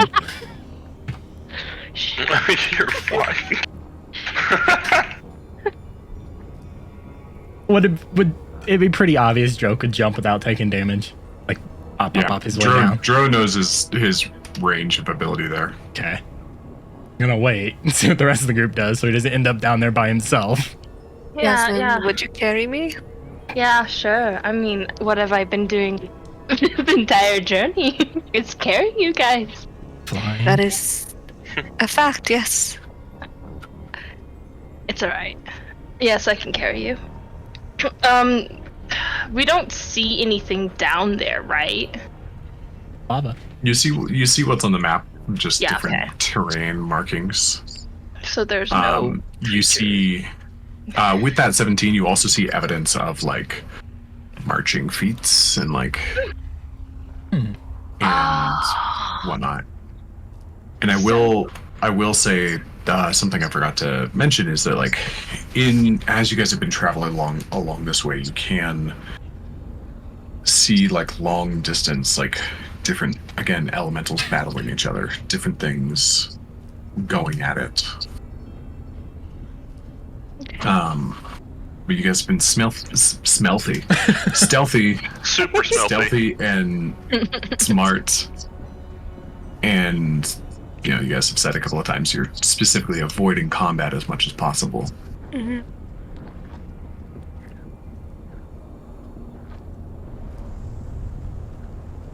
And About the other three. Joel's just gonna look to the other three further back and see what they're gonna do. Or he monks his Do way you- down. Also want to ride down, or are you going to climb this? Who's that What's too? going on, Nora? We'll start walking over the edge and shimmying our way down. Nora and Seamus, Leo. Seamus can walk it. And I would just, like, take a step over the edge and start walking down it, facing down. He's walking horizontally down the wall. Just look down. It's like, what the fuck? So yeah, we have an odd group, I will admit. Just, at that point, Seamus starts Right. going. Dro's just pop, pop, pop, pop, pop, pop. Yeah. Alright, Dro Leo, drops well, down. let you decide, and she'll scoop up Margot and take her down. Still love the fact that I'm so short compared to everyone in this group. It's well, how tall are you? I think I put, what, 5'2"? Yeah, I mean, like, you're, like, 7 inches shorter That's so than Aslan. Good lord. I like that vibe. I like that vibe of being the shortest. Is that? She's got a made short Margaret's body attitude. too. She's got a short attitude. I mean, I can. smaller. Yep, I made Marco's token small. No, I love it. We'll never forget. Oh my god! I mean, It's in real life, I can relate to the shortness because I am 5'2", so I get it. I get it IRL, so sometimes I can't make a small character because I have to live the small life. No, I love that. Okay. Okay, so Think we're in you the went, like, arena. Full Where's the small. monster? Oof. I don't see anything. I I didn't saw. learn anything from those snails. No, they were just dumb snails. Just eating crystals and stuff. Margaret's just gonna start, like, walking around the side, like, this way, and try and find another path or exit. So it went down here, if I remember. Mm-hmm.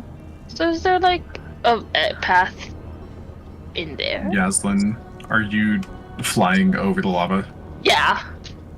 Okay, cool. Like, how high are you, like, generally maintaining yourself right now, Like just in general? she's like regular off the regular ground, like 10 feet, but when she goes over lava, it's like an extra 5 feet over, so it kind of arcs over. Okay, gotcha. As you guys are kind of looking around here, just staring at things, everybody give me a perception check, perception check, or investigation, or survival, based on whatever it is that your character's trying to do. If you, I want your roll to match whatever it is you're attempting. Yeah, this will make sense. Nora's looking for snails, also to kind I'm of just keep an gonna eye out just in stop general for rolling what's going on. perception. Okay, so who are we missing? There we go. Okay, so Nora, what is it that you're doing? Snails and... Or not snails, I'm sorry, salamanders. Salamander tracks and or other... Just anything not normal, but tracks in general. Just kind of figuring out where things are moving to and fro. Okay. Tracks are a survival check instead of a perception check. Oh, that's right. Sure. Okay. It's a So, plus 7 either way, but... okay. Slightly less awesome, but still good. She's bred for this. Okay. Cool. Good to know. Margot, what you doing? He is looking for routes of ingress or egress, tunnels, pathways, that kind of thing. You find a few. There's a kind of an opening down here that leads into another one. There are like lava-filled kind of tunnels. There are tunnels like over here that they have lava running through them, and you can see like they have an opening down there further, but you also see places where it's like it was probably an opening and now it's just like molten rock. Mm-hmm. So you do find a few things around the room. Yaslin. What are She's you also going she's for? looking for tracks in general. I think you said that there were some other tracks of like other things that came through. Yeah, so you're looking for things. Cool. So yeah, kind of down this way, where down this way, there are a couple different places that they are tunnels, and you can see even like feet pressed into what is still semi-solid rock or semi-liquid rock. And you just see like steps and creatures that are immune to fire stepping on magma, they're essentially doing like the fire version of like stepping into mud Yeah. and making a footprint. Okay. So you see lots of that going in and out of here and whatnot. Like those army of creatures Yeah. this is probably one of the spots they passed through at some point. Oh, that's what I was assuming. Dro, you're a little It's lava. it's lava and you're a little bit I'm done with digital Yeah. dice. yeah. And let's see here. Leo got a 5. So, I mean, he was looking for the salamander, but was very quickly distracted by his shoe. Mm-hmm. He's, yes, indeed. if he can fix it, that'd be great. But I don't know. He's trying to figure it out. Yep. In Yaslin, you're able to kind of track things, those markings as they kind of, lead this way and that way. And there's even like some tunnels over here that they traverse off into. And let's see here. And as you get up and you kind of like, I wanted to look around the area also. I was remembering back to when we I didn't see them, but the others saw them. We talked about that there were like this earth, wind, and fire battle that was going on in the air, right? Yeah, And there were definitely. symbols in that cave that we went into. There was earth, wind, and fire, I think, right? Yeah, but it seemed like the earth and the wind were maybe like battling with the fire, like against the fire, but together. And there was like when we got down into the cave, Nora noted that there was like some movement in the rocks, and there was some Margo noted as well, and then so I'm looking at these rocks kind of specifically thinking about whether or not, like, how much of the rock is like given way to this fire, and how much of the rock was like moved away from the fire to try to gauge in the battle of elements down here, like where Earth's like place is so far, I guess, if I could tell anything from what's transpiring. And we already know that there's like an imbalance, but I guess I'm trying to gauge Earth's foothold in the battle. Okay, interesting question. You do see signs of battle in here. And the best way that I can describe it is that in any one space, it is almost impossible to be absent of any of the elements. It's just about how much of each element resides in what space at what time, and what's the dominance or whatnot. Here it reads to you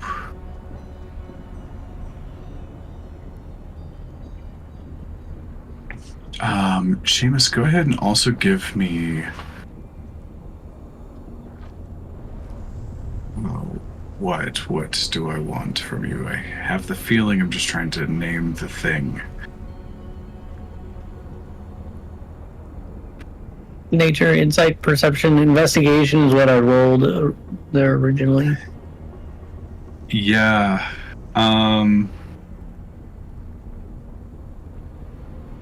Go ahead and give me an insight at advantage.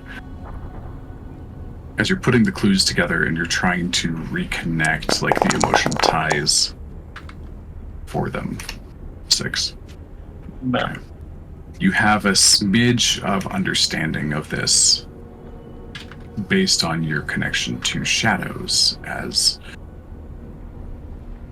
like its own element, and so you've studied the element of darkness, substantially over the years. And you're trying to apply it here, but you pretty quickly run into kind of like a dead end on that front. But you can read here that,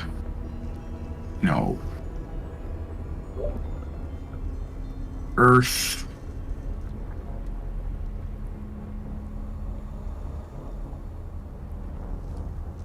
you don't necessarily see Earth participating in any battle. You don't see, like, magic that would indicate rocks or sand or dust, or you don't see, like, the bodies of creatures that would be rocky. I mean, to see, like, a dead fire elemental, it might just turn to ash, or a dead water elemental, it might just burst into steam or, like, fall into water, and both of those would disappear pretty quickly. But Earth is probably more likely to stick around to some degree. You don't see anything like that, which leads you to believe that the minions of, like, the Earth elements are not really involved. Maybe not entirely sure what that means, though. But it does seem like a hostile takeover of water being overrun by fire.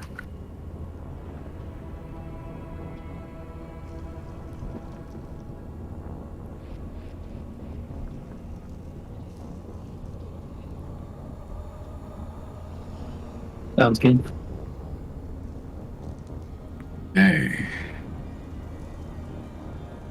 Nora, you guys saw the steps, like, down the mountain, or, like, down this little cliff and whatnot.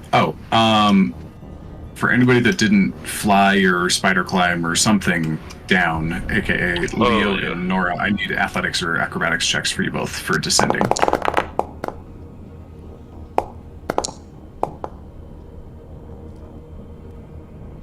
Okay. Neither of those are great. world? Oh, my athletics is only a +2. Yuck. And as you're coming back down, like there's a portion that breaks under Nora's heavier weight, and Nora, you take 4 points of slashing damage as like you get raked by the just the rough rock, just kind of ripping through your legs and whatnot. And Leo, you also take 4. You had a D4 as opposed to Nora's D6, but I rolled higher. So you take 4 points of damage there, 1 point of which will go to Kenji. You both are not terribly graceful in your descents.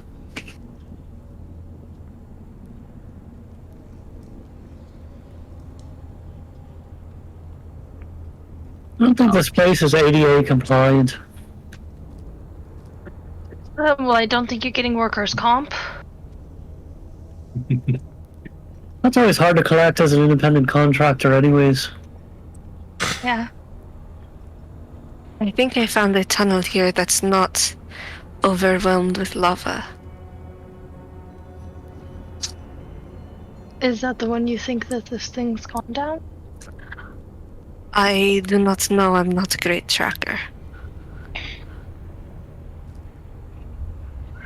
Oh shit, I gotta switch over. So, as you guys are going down there,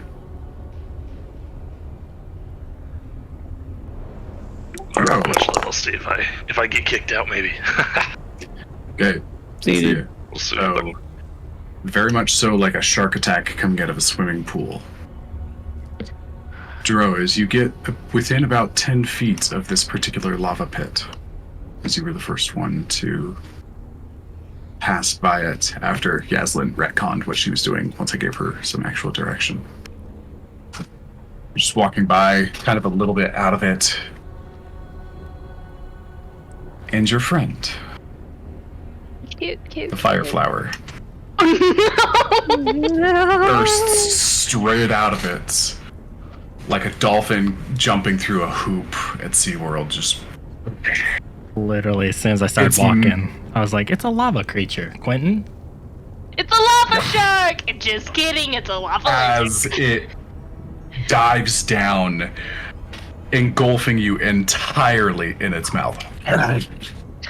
Oh fuck no! Oh no, that's And what you it take No You save? take- No. He 14. did, he it was- saved. This Oh, was he a did, this was yeah. a self attack. Attack You roll. take 14 points of piercing mixed with fire damage, and you successfully are not grappled. Surprisingly, that is a DC 19. And strength Wow. is not As it my strong comes suit. out, as you come out, that like the ninja movement that has been trained into your body, you reflexively, it's like it comes up and bites you, and you rip your own arm down and twist and pedal back and fall back a few feet away. You were severely hurt, but you are not grappled. And I need everybody to roll initiative. all you're gonna hear is me scream, Nora, fucking shoot it. So, I'm curious if actually. Okay, no, yeah. How far back, Morgan, would I have I have stumbled? this. I don't know if that would do anything for this. What does it mean? I can actually send info things. Oh, that's honestly. right. That was a surprise round, and it still gets the rest of its turn.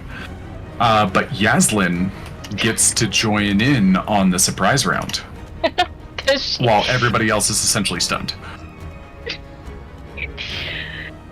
Okay, why is this guy? It's not letting me roll. Yeah, it can't just roll kicked either. me off. I tried to roll Oh. initiative like 3 times. I'm gonna refresh, so maybe Forge is having a moment. Okay. But tried this to is roll probably a good initiative. time for us to take our break. Yeah. Yeah, go ahead and everybody give me initiative. And then can I have my surprise? After he gets the rest of his. Okay, after round. yes, after. Mhm. It's still not letting me roll initiative. Okay, everybody just roll it in the chat, and I'll update it manually because I don't know what's going on with this thing. I rolled mine with real dice because I hate digital dice tonight. Okay, Leo gets a 15. I can just type it in here. Wait, it's actually not even letting me roll on. Wow, well, that was really bad. Leo, you also Margot still have gets that. aid. I saw it Okay, was let me for your read that. character, but you have that for 8 hours. Alright, cool. I just did a re-import from D&D Beyond because I upgraded, so I'll add that again. Yep, that 10 HP. Where is it? There we go. Yeah, because that could have been really bad for me. Wait, does it not do my... Okay, Seamus gets an 11. Why is Nora so hurt? Because she took a bit of damage.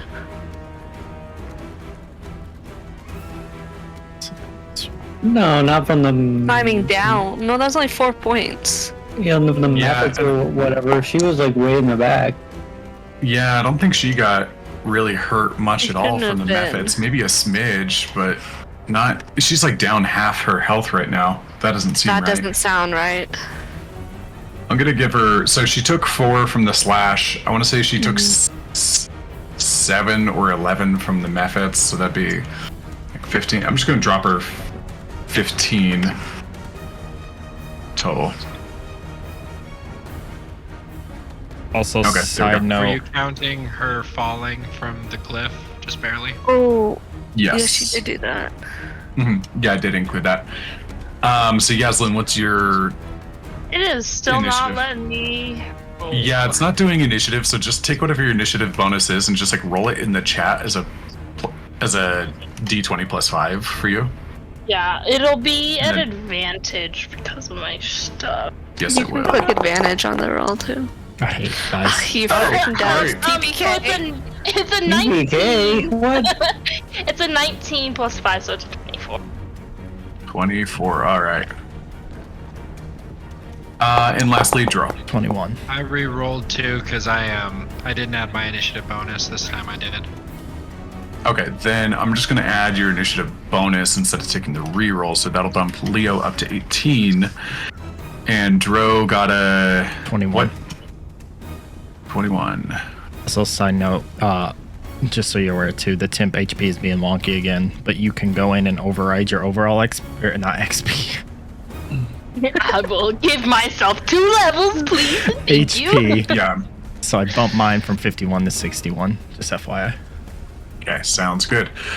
Okay, so we are beginning combat. Here is first one. So that was the first portion of his attack. Where is his? There we go. Okay. So he's gonna bite at Dro. He's gonna like climb out of the lava here and like swing his backside and target Seamus with a tail attack. As the second portion of his. Oh no, I haven't imported this guy on this map yet, so like all of my macros are gone. Oh no. Okay, that is going to be 28 to hit Seamus. Yeah, that definitely hits. Uh-huh.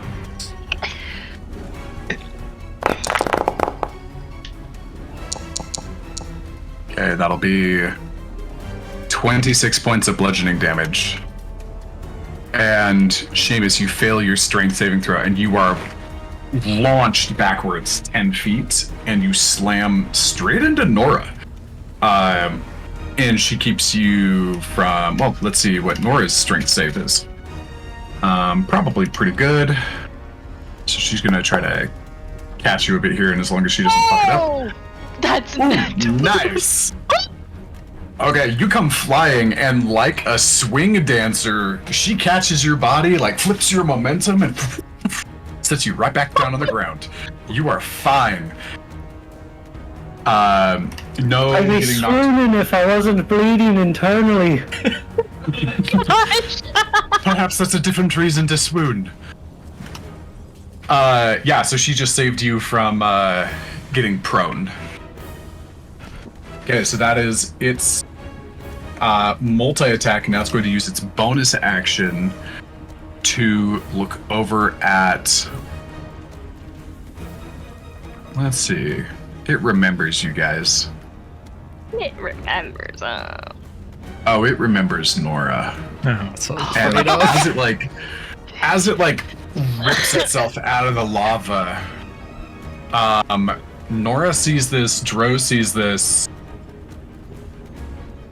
Anybody with a passive perception above 14? No, I'd say Echo sees, or no, yeah. So Yaslin, Dro, Nora, you all see this. Margot, Seamus, and Leo, not so much. There are severe scars around its eyes. Basically where Nora shot them both out and killed it last time. I forgot about that. Yep. Cool.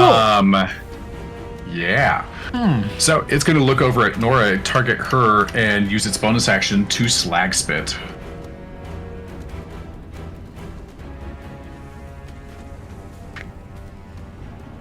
And I wish it would give me more option here. Okay. There we go. So this is attacking Nora. Wow, really? That's it? Did I roll that badly? Oh yeah, I rolled a 6. That's pretty bad. What's my plus to hit on this? Doo-doo-doo. Yeah, it's a +7, but nope, doesn't matter. So Nora dodges, no damage, but there is one of those lovely little circles of like the molten slag that if you are near it at the start of your turn, it will burn you. Sorry, I'm not saying that quite right, but if you're near it, it will burn you, and allow me to look up the timing of when that happens.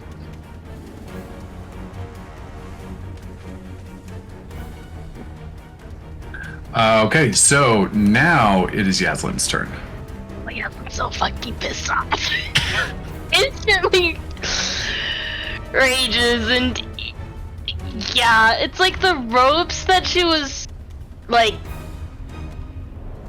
it's like the leash that she was trying to keep kind of relaxed goes extremely taut. Mm-hmm. So she rages, and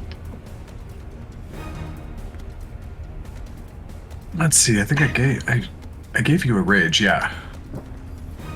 No, that's berserk, not rage. I would Please like no, to not not berserk yet. just yet, please. So you haven't even saving throw.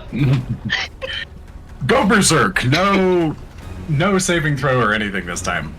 You just, and yeah, she's very pissed off, and in this moment she already knows, like, she's been treading that careful line to not feed the beast, but in tracking this beast and now this, it's kind of like that final straw. They're like, oh hell no, you did not just try to eat my friend in front of me. Yeah, she's like, oh, fuck you. And her tail comes out, and she whacks this thing recklessly twice. Okay, go ahead and so first, yeah, go ahead and do that. Yeah. So I think I have no idea how to read this dice. 18 does hit. Then what is her rage bonus? It's a 2.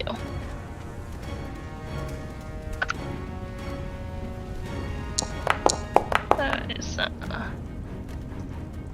Okay, hits it for 7.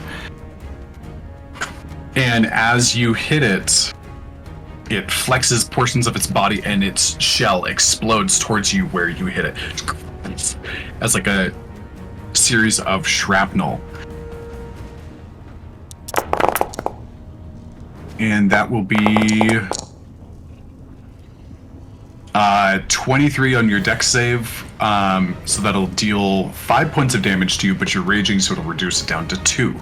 So that is piercing damage. So I'll add 3 back, I think. Hey, one sec, guys. Don't you get advantage on dex saves? Yeah, I do get advantage. I could roll it again just to see.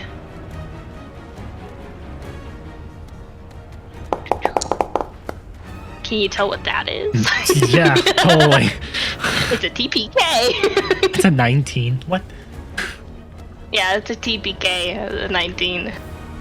Don't worry, you guys will get real accustomed to figuring out what these You dice rolled the numbers are, same I'm thing, sure. I just realized. Yeah. Okay, so that was my dog's freaking out. Oh. All right, so My first attack. Yaslin, that was your first hit. Go ahead and go for your second hit.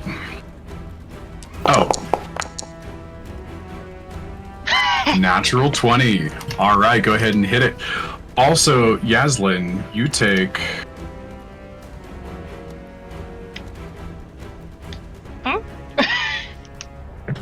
I'll go ahead. You're and touching take the it. fire creature, remember? Yeah, I am touching a fire No, we creature. still got the cone on. Oh, the code. For Vinny. Alright, so Yaslin starts off by slapping it around a little bit. And Yaslin, you take that shrapnel damage as it uses its reaction to pierce at you. You also take 11 points of fire damage from touching it twice. Nice. I'll take that off me. Ah, she's so fucking pissed. And that'll be her turn. Okay. So that'll be the end of the surprise round, starting back up with Yaslin. Also, FYI,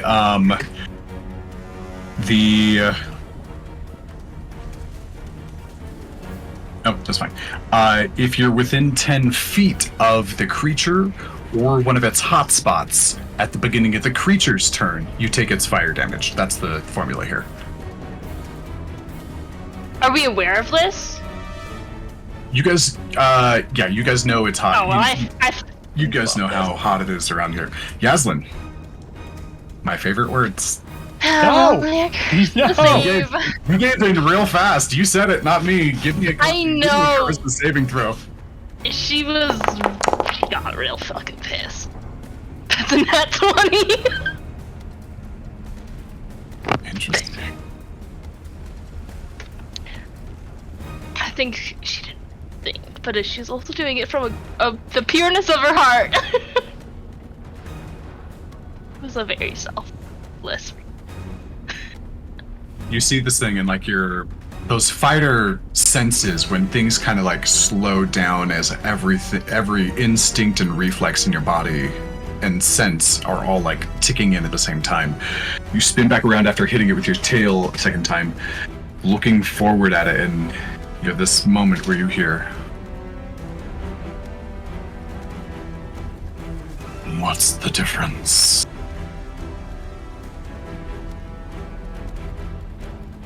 Not for me this time. You feel but can't see a heavy red clawed hand on your shoulder. Now, I'm mind linked with Margot. Did she hear any of that? Yep. Why not? Precisely. And the feeling of that weight of the hand fades away. Okay. Okay, so Yaslin, you are back up top. Cool. She's going to use her bonus action because the initial, like, pissed offness, it kind of cools down a little bit and her head gets back on. She has a focus and she has a purpose, and she's going to fight a little. So she bonus action shift, gaining Hey, Chef, get your enhanced visuals.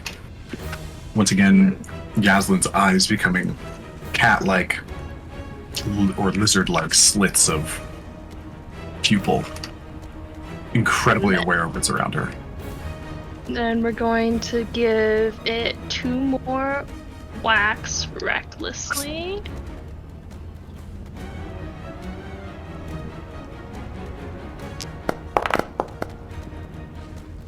I never know what these dice are. I need to switch back to 4. Yeah.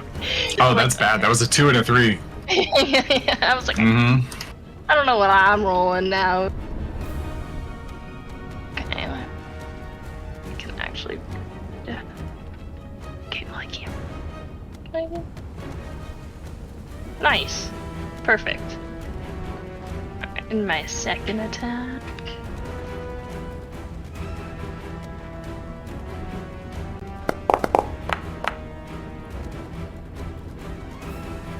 23 hits. From range. Okay, 8 more damage. You take 5 more damage. Awesome. I have temp HP from shifting. That. Oh, you do? Nice. Yeah. It's one of the things. It is like double my proficiency temp HP that I get. Sweet. So, nice, lovely, and move over here, I believe. To try. Okay, and it's already used its reaction, so it's not going to go for you again. Dro is up next. Get out. So I have a question for you, which will decide what I do. 13 hamsters.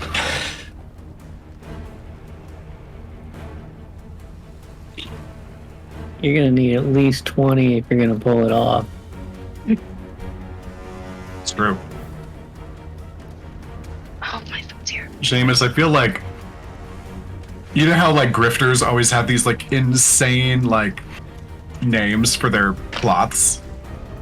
I feel like 13 hamsters needs to be a name of like a play in Seamus's handbook. Nice. Or 20 hamsters.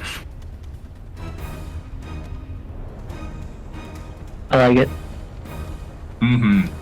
Did you see my question, Morgan? I'll bring that to a certain It somebody. didn't come through. Oh.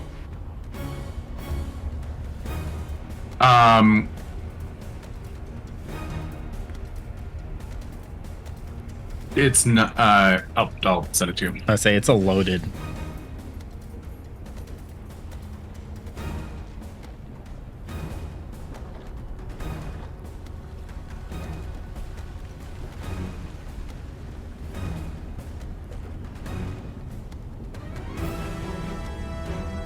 That looks delicious, Lily, and I'm hungry. What you got now? What you got now? Is It's, that a sushi roll? It's like a huge sushi roll, yeah. It's got avocado and salmon and rice. Next time, share with the class. Apologies. It was the Sundays and now the sushi. Mm-hmm. Gels. Okay. With that, really want to waste this?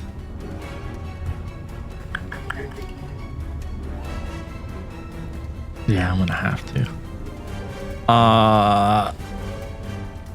Key point to take patient defense. And I already used it to react. Wait, no, I already used action, so it doesn't get an attack. Fuck. Get out.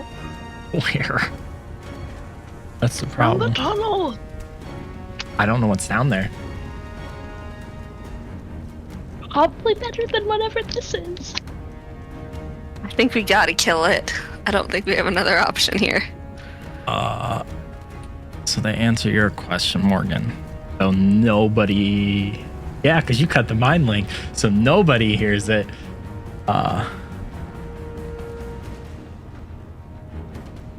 Ideally, image-wise, Jiro would be standing in like a dark area where one side where light comes in, like through a window, face to face with Echo. There's definitely like moments of like blasted rock that have like a shiny surface to it that you can see him in. Yeah. What is a question for you? What is he doing? He's looking surprised Okay, so and hurt. Okay.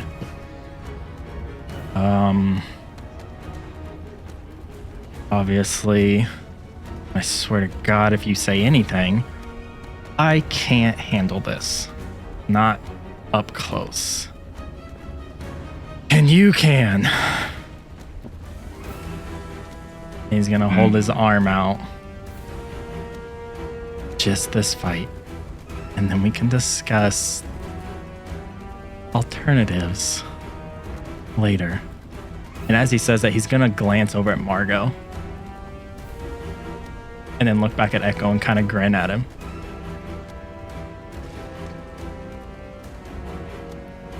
What do you say?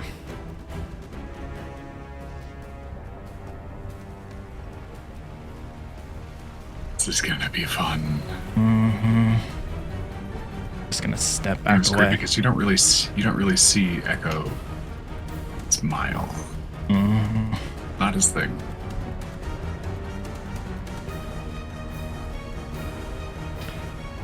And Margot and basically anybody. You all have various degrees of distraction happening right now.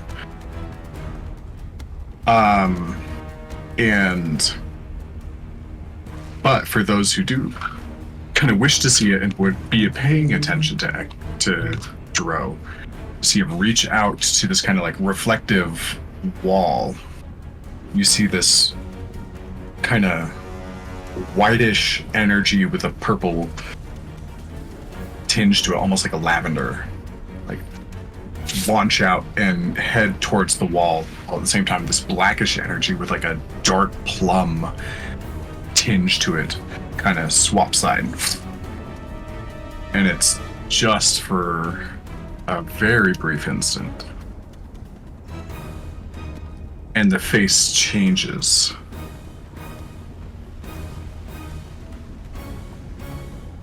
And the tattoos roll in. The eyes go black. The purple in the staff winks out. And Echo has taken his place in the fray. This is stupid. It's magic lavender like Margot's. Drows? Yeah, they're both lavender magic right now. Yeah. If I got some of that wrong. Yeah, with Twilight for the most part. Starry kinda. Is that his turn? Or can he do something? I'd say a shift like that is a significant That's what I thought. Yeah. ability, so I would say that's an entire turn sort of thing. Okay, that's fine. Okay. And his movement? It's his turn, not his action. Oh yeah, okay, yeah. So now I get my lair action. Oh no! Oh no! At initiative 20, I get my lair actions. Okay. So what to do? Oh, I know what to do. Just going all of the magma around the room begins to boil and bubble and burble. All the bees and burst.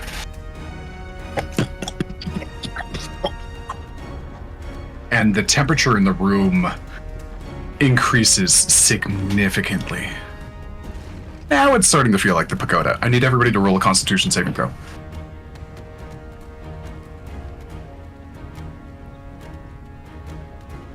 No, bad digital dice. Never mind.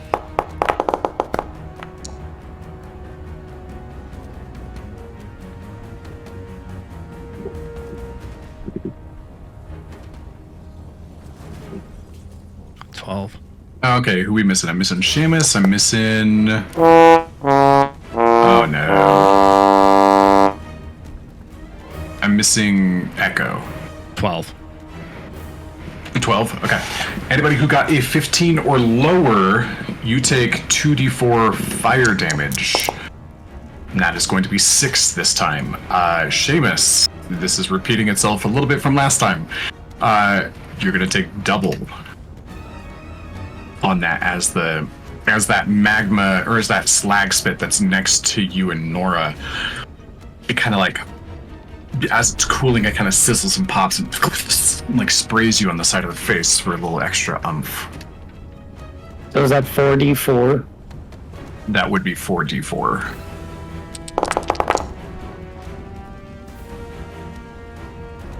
What you doing there? 9. I rolled the damage already. I got a 6. Oh, I rolled it as Nora. Oh, because I had her selected. My bad. Gotcha. That's why I rolled. I was like, okay, I'm rolling too. Oh, okay. Yeah, good point though. So for your crit, let me roll just an additional dice instead of doubling it. Okay, nope. So following the proper rules, that is 8 damage total to you, not 12. So thank you for the reminder. Okay, Leo is actually, in addition to that, I'm going to use one of my, as it just ended Echo's turn, technically, I'm going to use one of my villain actions. One of the ones that I did not get to do last time.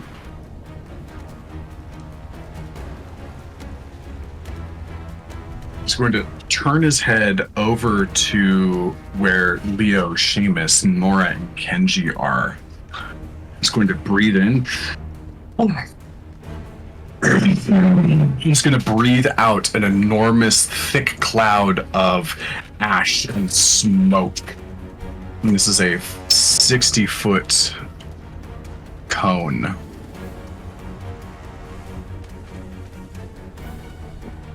And it's going to target all 3 of you.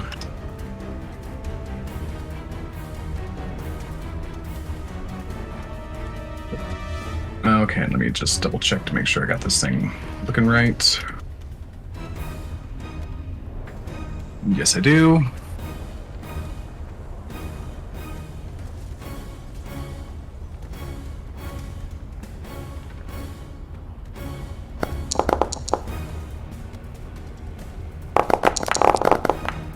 Yeah, so these are con saving throws for each of you.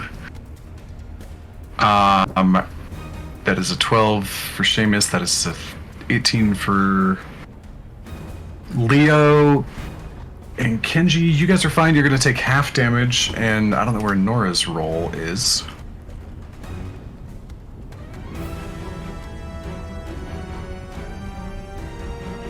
So I'm going to do a con saving throw here for Nora. Okay, so anybody below a 15, you're going to take 9 points of poison damage. So did that already take off for everybody? No, it didn't. So Nora's going to take 9. I just took 9. Okay, yep. Sorry, something about that did not apply the damage properly.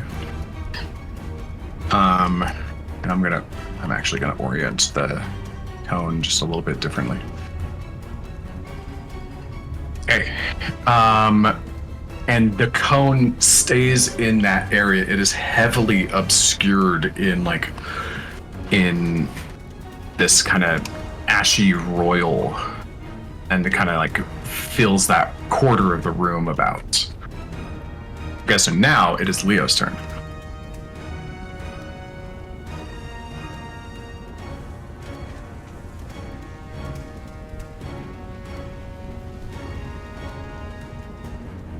Oh, sorry. Leo, we're not hearing anything from you, but I did misread this. I was like, why did I make the damage so light on this amazing thing? And it's because if you fail, you are also blinded and poisoned. So that applies to Seamus and Nora. This was a villain action, you said? This was a villain action. Okay. The same one as like last time he did like a firewall and then did like the belly roll. Mm-hmm. This is in that same category. Okay. So this cloud, is it like obstructing my vision, or is it just light and hazy, or is it gone now? It is definitely obstructing your vision. Is it like pretty black, or is it kind of like what it is, like 50-50? No, it's pretty thick. The term is called heavily obscured.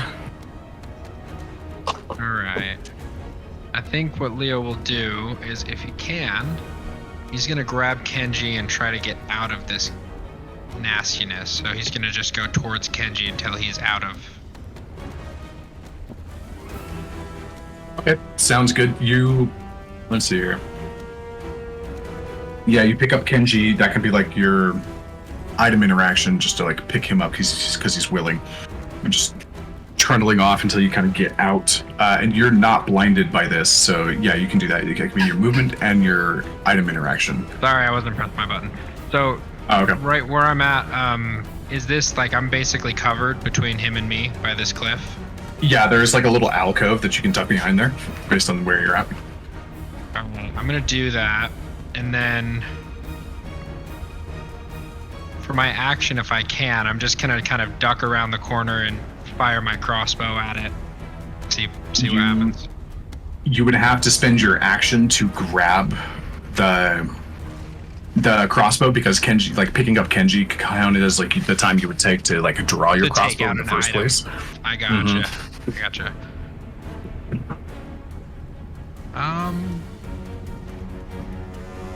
All right, that's actually what he'll do is he'll use his second wind to heal up a little bit because he's looking a little rough. Okay, sounds good. And just as a reminder, and did you take 9 of that damage, or did you take half of that damage? I took 9. Should I only have taken half of 9? Yeah, you and Kenji both succeeded, so you should have only taken 4. Okay, And then- I'll put 3 back. And then if this mechanic eventually gets like too annoying and it's not actually helpful as we originally thought it was, Kenji takes 1/4 of that, so he would take 1 point of your 4. So when we both take the same damage at the same time, should we just apply it across? It's he'll take his full damage separately, and then 1/4 of your damage also applies. So AoEs Okay. will hit him twice a little bit. Okay. All right, cool. Yeah, but playtesting in real time. Woohoo!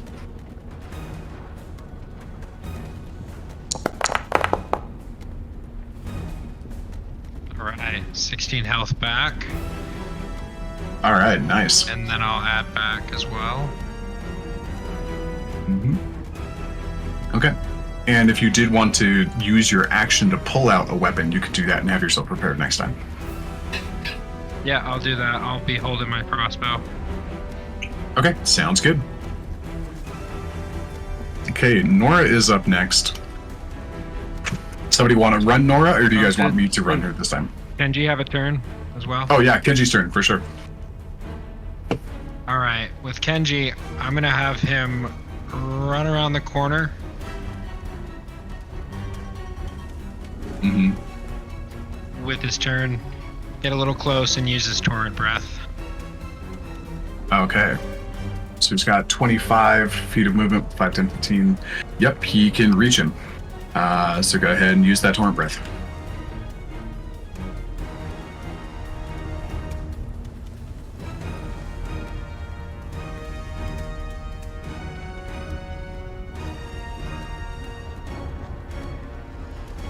Alright, did the attack roll, or do I just do the oh, it's damage and Yeah, it's damage when it's an AoE, and then it'll make him do the thing. the save.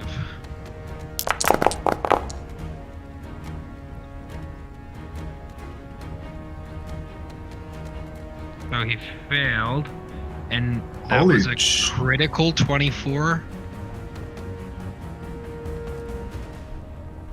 What just happened? Did I do something wrong?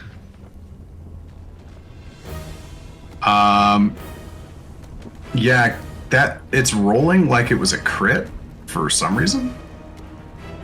Oh, maybe it's my push to talk button. Oh, maybe, I guess. Okay, so let me see if I can do this. Oh, no. There we go. Okay. So I adjusted the damage. Yep, the water spray goes out. Like, searing on him. And I don't think we have a condition of size on Kenji's Torrent Breath, do we?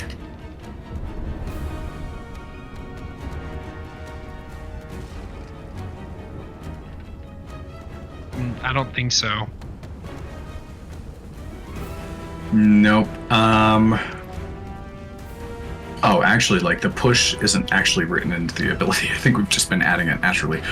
Okay, so sure. I think we've been saying 10 feet. I'll split the difference. I'll say, like, it pushes him back 5 feet, and, like, that side of his body's, like, all crispy and like, rough. And he has... Where is it? Okay, so next up will be Nora. There we go. The fire flower is wet. Okay, Nora is up next.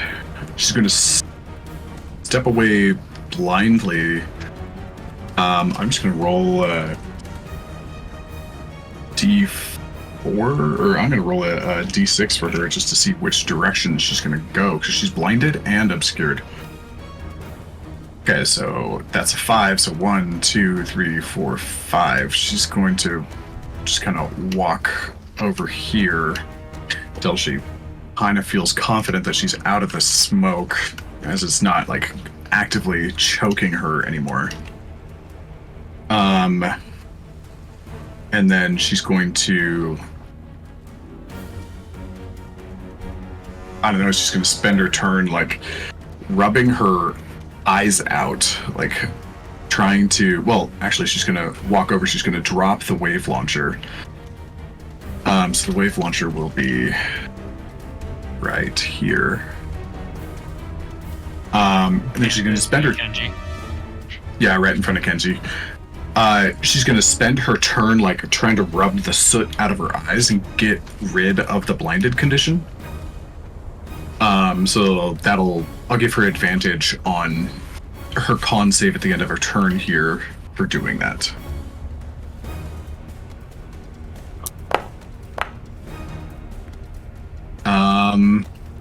And that's a 19. So, she is no longer blinded. The poison still stands. She has to roll for that separately. And this will just be normal. So she is still poisoned. Okay, so that's Nora's go. Seamus is up next. And Seamus, you also failed the con save for the smoke, right? Yep. Okay, so you, sir, are also blinded and poisoned.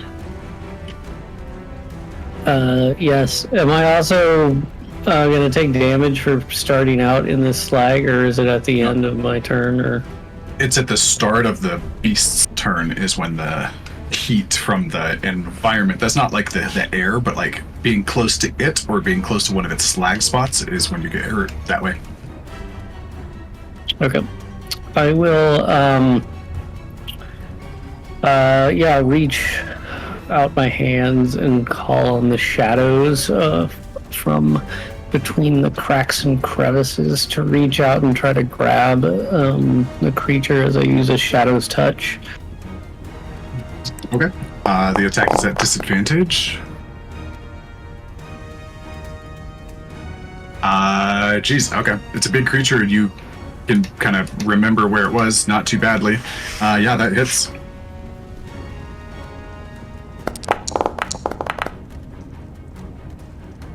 Okay. And then, the shadowy hands that like grew out of the darkness around it would continue to hold on to it. They don't like grapple it or anything, but it can't heal itself, which is important. Okay, yes it is. Oh, that is. And then I'm going to,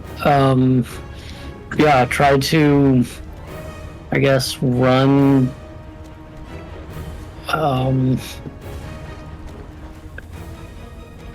I think Seamus would try to back up the wall.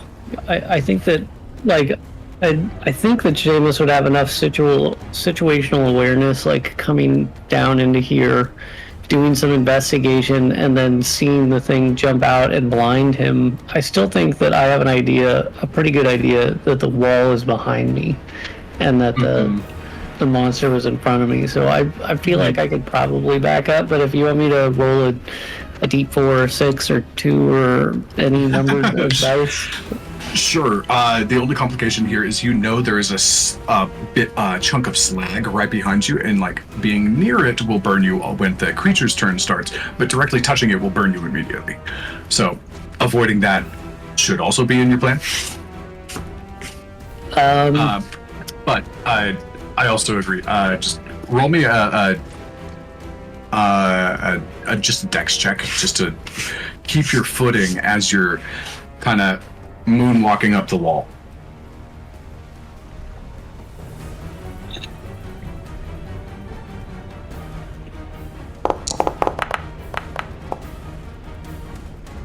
Okay, that's fine. Yeah, you're able to do it. You can get yourself up there. I come up over the ridge, then I'd be like probably kind of down on like all fours, trying to feel out a spot that I can kind of like tuck into a little bit, maybe even prone. Okay. And you use wouldn't the be able to bonus. reach. You wouldn't be able to reach that particular position. You have to come forward one space. You had to avoid the heat source, and kind of you lost 5 feet by going around it. No worries, sounds good. I would try to bonus action hide up in the rocks here a little bit though. Okay. Give me a stealth check.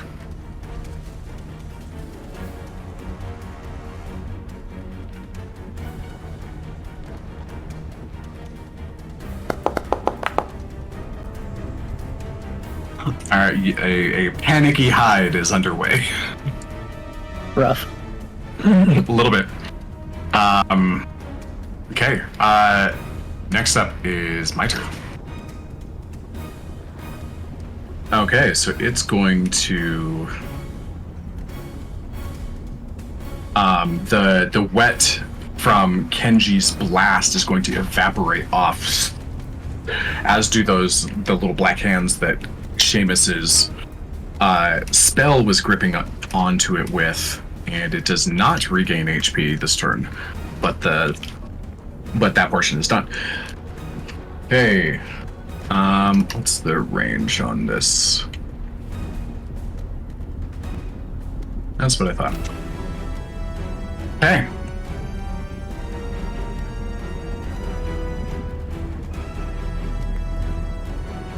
Oh, this is a big map. Range means different things now.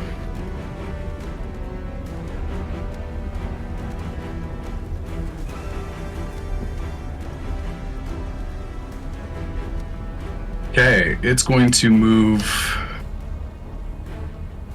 5, 10, 15, 20 here. Does that get it close enough to hit everybody? Nope. Nope. Okay, it has to choose. Okay, it's going to choose against going for...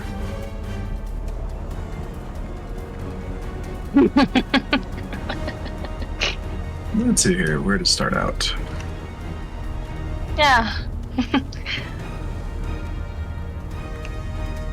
Yeah, you know what? I like that. It's gonna hook itself. No, it's gonna leave itself right there. For a moment, at least. And it is going to like bulk up the muscles on its back. Actually, sorry. I'm changing my mind all over the place here. So it can still reach all of you the way that it wants to. Here. Okay, yeah, it's going to do it from here. It's going to bulk up its back, and similar to what you see before, it starts to like the scales start to separate. In the black, pieces begin to crack and open and launch out. And it's using its pyroclasm ability. And Let's see here. Where is it? There it is.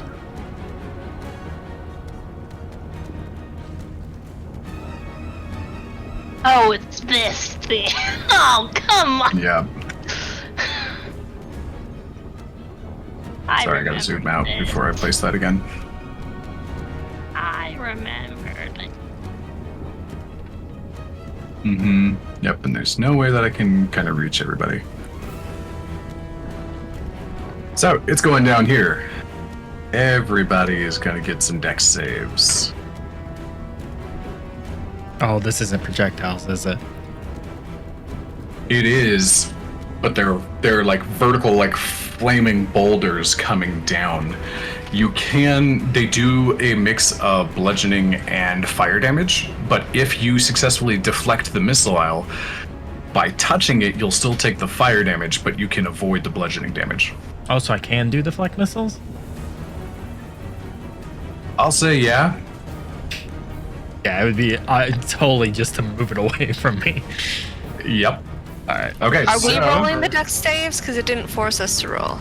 Nope, I'm doing it now. So I'm clicking here. Does my cover help at all?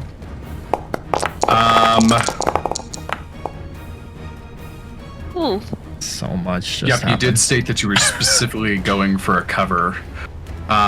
Leo, go ahead and roll one more time. I'll give you advantage on the save here because you are not as susceptible because you've got a rock face on your back or next to you. Or whatever. 5 points of damage. I do also have advantage on my dex save, so can I roll a... Yes, you can roll one more as well. Had I not saved that, I would have just gone down immediately. This could have I'm been very glad I rolled another one. Holy shit. Mm-hmm. 45. Yeah, Hold up. No. Sorry. That is 22 points of damage. It's mixing. No. That's right. Never mind. Yeah, that's 45. This is its big old ability, and I didn't. This is the one ability I didn't do any modifications to. Okay, so let's start up at the top. Where'd that go? Yaslin, you succeed, so you take... I'll start with the bludgeoning damage. So you take 23 bludgeoning damage, that is reduced down to 11 for succeeding, reduced down to 5 for raging. So you take 5 bludgeoning damage and 22 fire damage. No, excuse me. 5 bludgeoning damage and 11 fire damage, because you saved. Okay. Kenji is just gonna... He's kind of got the opposite thing. So he's going to take... And I don't think it applied damage to anybody. So Kenji's going to take 11 points of bludgeoning damage for the save. And then he's going to take 11 points of fire damage for the save, but it's going to get reduced down to 5 for his resistance. So he takes 16 damage total, just like Yaslin. Cool. Leo, your additional dice did not help you very much. You take a full 45 points of damage. Boo. Yeah. Echo, what's my save on this? I think it's a 15. So Echo, you take 22. I rolled deflect missiles, which 1d10 plus 10. I rolled a 10, so 20. That's how much I deflect of just the bludgeoning. Of just the bludgeoning. Yeah. Okay, so you deflect 20 bludgeoning. Mm-hmm. You save yourself 11 points because you saved. So how much do I take in total? So you take 22 fire damage and 11 bludgeoning. So 32. 32. Even with the save? No, thank you. That's right. We're doing a lot of math rocks here, guys. Okay, so you take 11 points of fire damage, and then you would have taken 11 bludgeoning, but you can eliminate the entire bludgeoning. So Echo, using your reaction to deflect missiles, you just take 11 points of fire. Ow.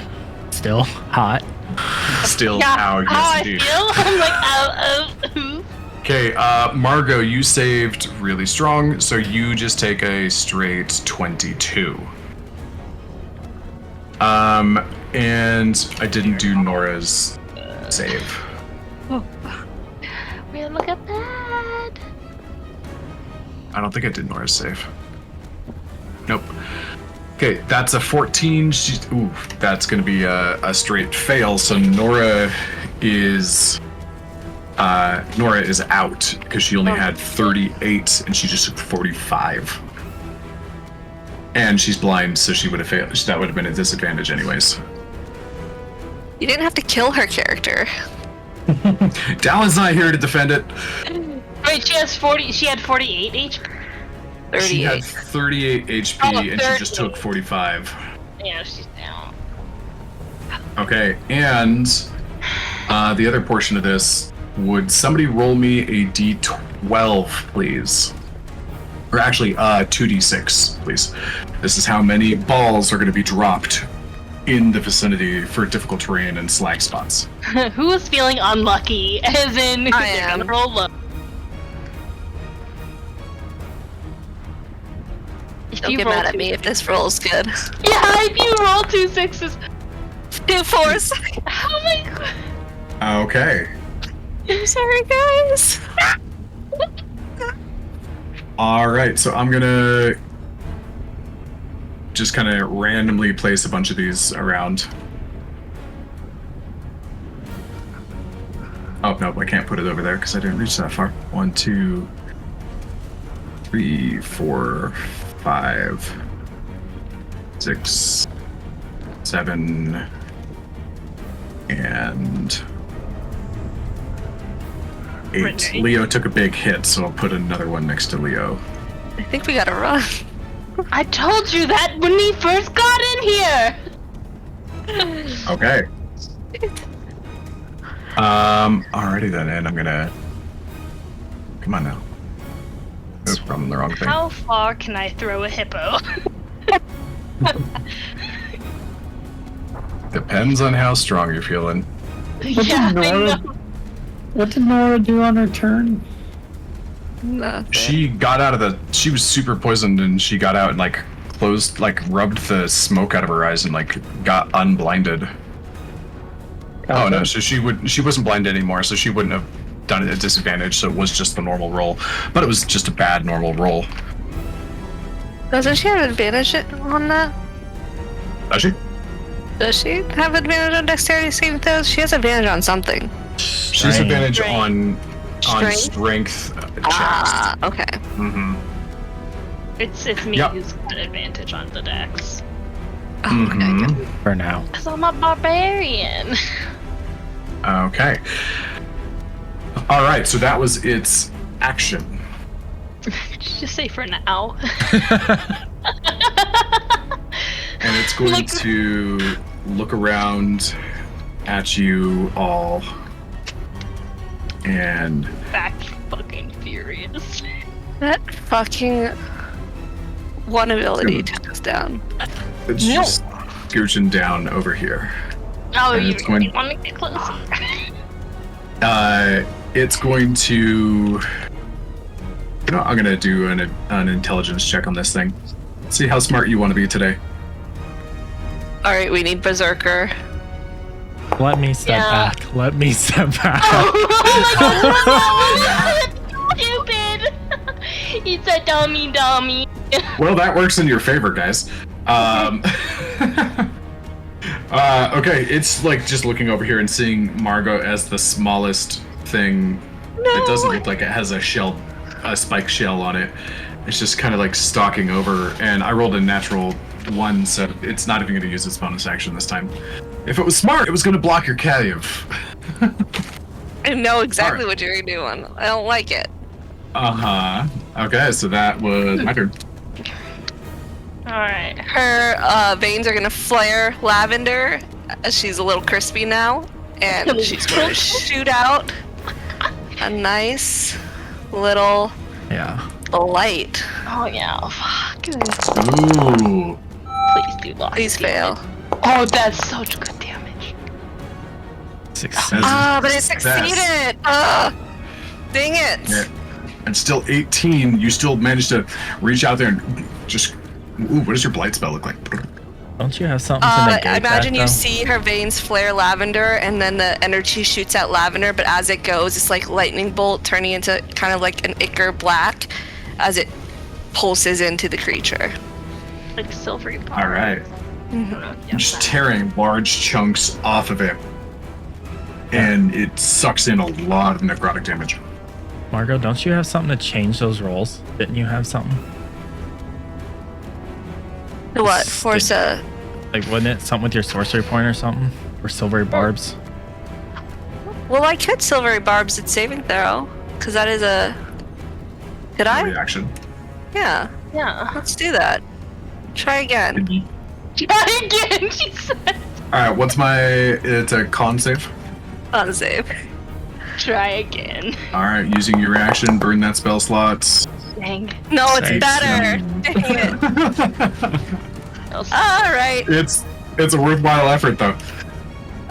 She's gonna move about, let's say, 20 feet down this cave. Okay. As you do, I get my reaction. Oh, Shit, actually, it has a 10-foot reach? Yeah. it does, but actually, I get my reaction anyways, as it looks deep into your eyes. Oh no! No! What's a save? It is a charisma save. Aww. Even when Nora shot it in the face? You No, give no, no, advantage no, to- no. I'm gonna roll that again. I'm gonna Okay. expend a sorcery point. Alright, you are trying to beat a 15. No joy. Margot over here after, and this is its reaction, not to you moving away, but to you hitting it with a ranged attack. You are stunned. I'll just drag you away. It's fine. Now, is that reaction different than the normal reaction in general? Or is that just all encompassed in the one? I have attacks of opportunity like everybody else, and then I Okay. have 3 other reactions that I can do, Okay. and they all use the same resource. So I am Okay. burned from my reaction until he gets his turn again. Okay. Okay. That's reassuring. Yeah, that's good. Sorry, Margot. Oh, thanks. Thanks for taking the hit! You gotta. Thanks, Margo. I hope it so didn't hurt. mad that failed. And I wasted a silvery barbs on that. And a sorcery point. And a Who sorcery did- point. This is Oh. an absolute failure of a turn. I mean, you Your can turn, give Yaslin. advantage to somebody on the. Yaslin, Oh, yeah. fucking take it. Fucking No, wait, I no, don't wait, you need can to- go reckless. Dro, Echo, take it. Okay. Echo gets it. Her Okay, I don't lavender think I- energy kind of wraps around Echo, giving him advantage. Oh, nice. I do have a thing that's on cool. it. Sweet. What is that? Little scissors? Alrighty. Oh, no. Also, Seamus, from a little while ago, can you give me 2 con saves, please? The first one is for your blindness. The second one is for your poison. You're good at these, right?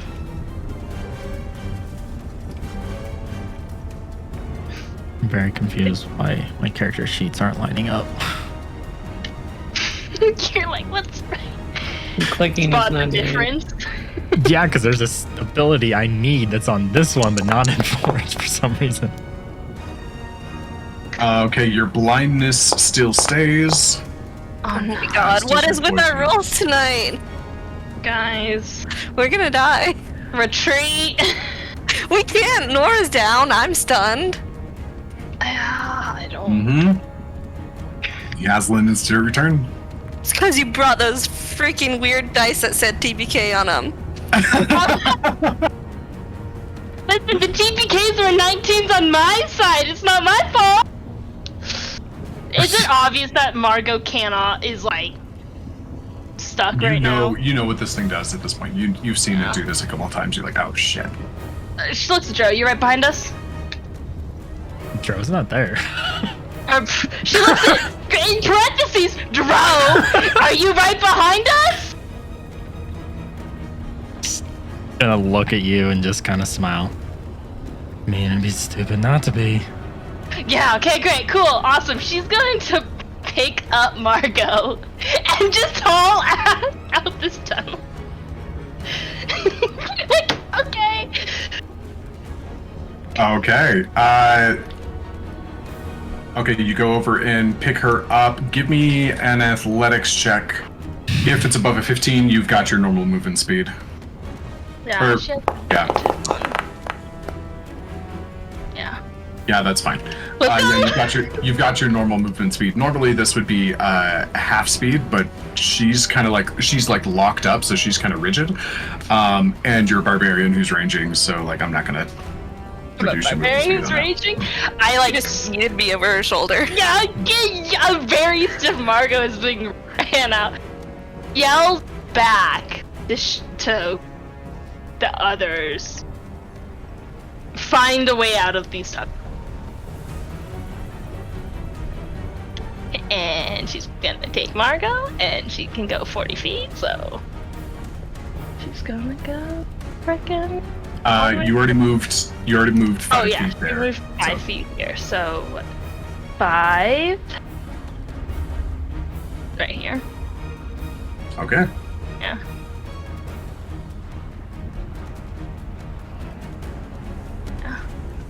And Cool. Yaslin, at the end of this turn, your rage will end. Yeah, I could. Fuck. Yeah. Okay. Yeah. So that was essentially an action to do that part. That was basically just your movement speed. Just my movement. Cool. hmm So she's gonna turn like a fucking round.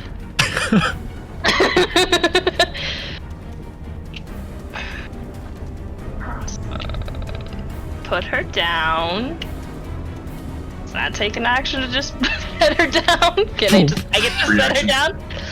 Awesome, free action, and she's going to action dash back in here.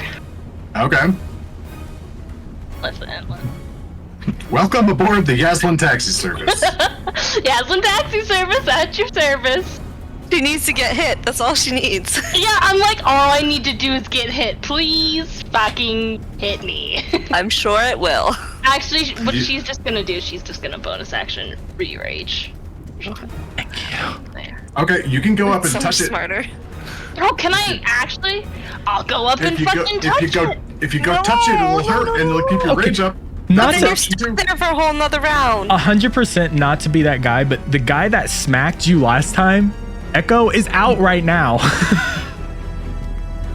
Can I have him hit me? You can Okay, would I rather be hit by Echo or this thing though? I'm not kind of. Yaslin, what are you doing? yeah, that's Oh yeah, she's going back. She's going back. Alright, let's hit it. Way. Hey, cool. Alright, bonus action re-raging, or are you gonna touch the thing and take some damage? She'll just re-rage, but she actually doesn't need to get that far. Okay. Since you are re-raging, do you want to change your form? No, she actually. So she's gonna go over here and re-rage. Okay, you want to keep your same tail form though? Yeah, because Okay, sounds good. she's strategically going to use it if she gets whacked. Sounds good. Echo, you are up. looking over at Yaslin, very fucking confused after she runs back in.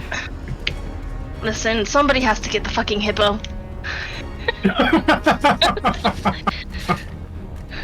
Touche. It's fucking. First off, I'm gonna fucking use the goddamn monk ability I've been searching for the last 10 minutes. Quick and heal. To do Nice. Yes. 1d6 plus 3. So 7 in total. 7th level. No, that's a People 4th have level. stuff. I just don't. I never 4th had. level. I never had the key points for it. What did I do? 7. And he's gonna get the this action, bonus action. He's gonna hexblade curse this asshole, and then he's gonna run. Yeah, please. Okay, there's no save on Hexblade's Curse, right? Mm-mm. He's going to Nope, not run wet. to Margot. Oh, interesting. If you right-click a status in the little status bar, it goes big. Oh, Oh, I would Just- like a. I would like. so it'd be like, oh, You would like to rage? I would like a big rage, please. Oh, that's. Oh, wait. I think we're both Oh, doing no. it. I'm gonna stop messing with you while you're messing with you. Echo planned to run the full distance, but the moment he sees Margot is now on the ground and nobody around, he stops in front of her and just stands there. Oh, yeah, I want to fucking rage. Oh my gosh, I love it. Jesus Christ. What does It's about Echo? right.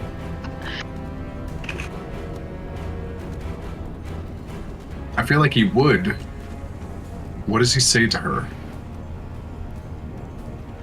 She can hear, can't she? Yeah, she's stunned. She just can't move. I think you would see a blur of shadows rushing at you, and almost stop with a confused look on his face. Does he know she's paralyzed? Yes, he participated in more of the fight than Dro did last time, so he knows this thing's abilities, and he saw it happen. Confused. Turn and look at like back towards Yaslin. Trying to clock everything. And I think I don't even think he would say anything, but he would just turn his back to her and stand in front of her in a protective state. Okay. Which is not common of him. Almost like he's Alright. questioning why he's doing it. And if there Okay. was a way for him to help, I don't even know if he could like pull her the rest of the way. That's my only concern is You've got a little bit of movement speed left if you want to. could I use the rest of, because I used 35, I have 55. Yeah, you're at half speed to move. Okay. To move her because you're not Yaslin.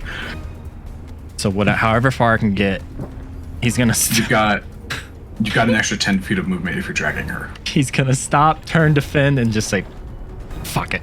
Turn around and start to pull her 10 feet. Okay, sounds good.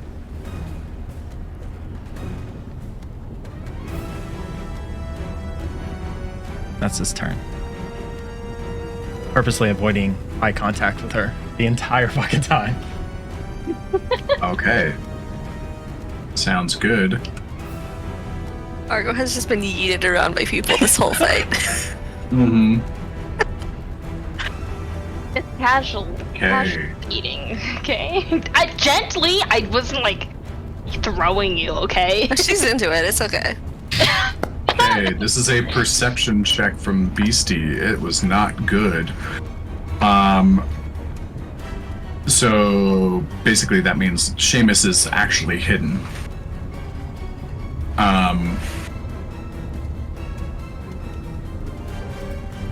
And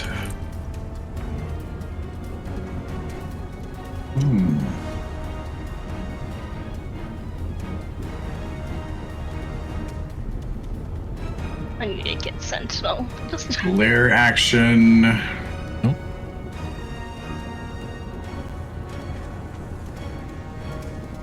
We talked about that too, Lily. yeah, I need gonna- Sentinel.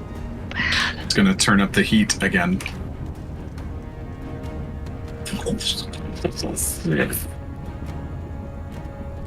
Starts to. Well, actually, nope, never mind. I changed my mind. Okay. It's gonna look over towards the lair, like the setting right underneath Yaslin, in about a 15-foot. Oh, sorry. That's gonna be a 10-foot radius. I did write this down earlier. I just forgot to specify a range. I need Yaslin and Kenji both to make. Oh shoot! What is it? Saints Dex. A Dex save. Yes!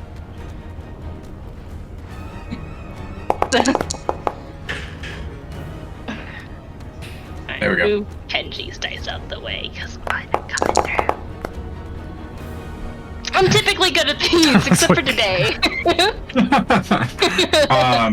Okay, and that is a the ground begins to shake, and that is a it is essentially casting the first level spell Earth Tremor in that spot. So both Kenji and Yaslin fail. You take 1d6 bludgeoning damage. Oh, you little So Yaslin, you take 1 point of damage. Kenji takes 3, but you are both prone. Alright, I've taken off my 1 point of damage.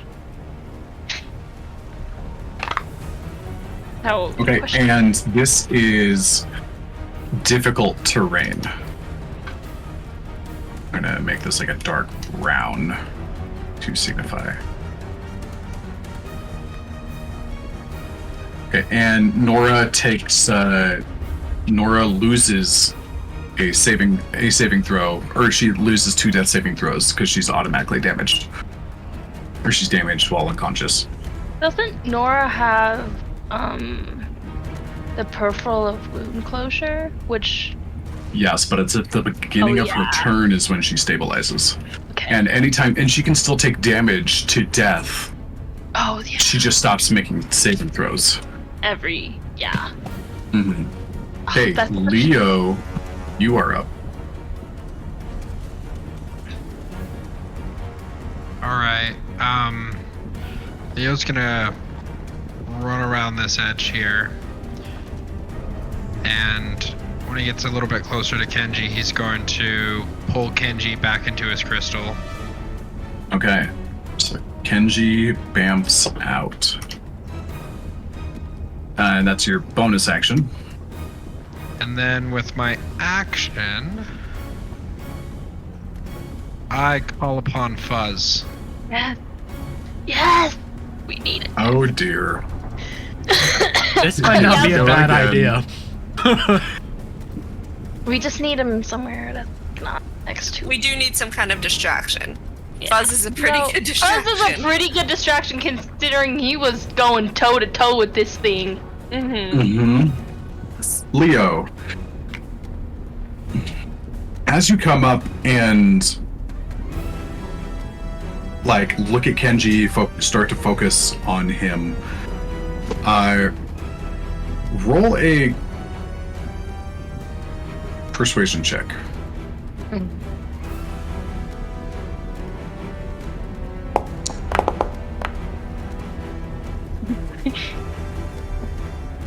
Okay.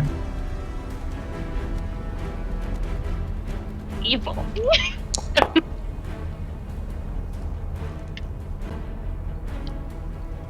And you know, Kenji is not as persuasive as you are. You come up and see him, and like he's on the ground and he's kind of like looking up, like they're like falling on his ass. He sees you. You see him.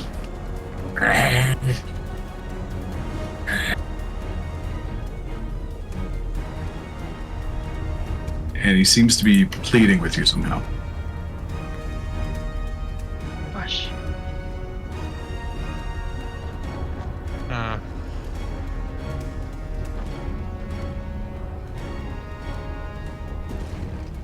Can I mean, I don't know if I have the time, but can I like try to connect mentally and understand what he's saying more? Yeah. Roll an insight check. This will be essentially be your interaction Okay. with the 12. Kenji's a stubborn piece of work. He always has been.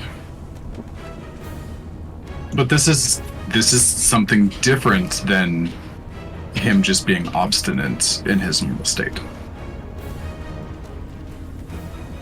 and there's something in his eyes,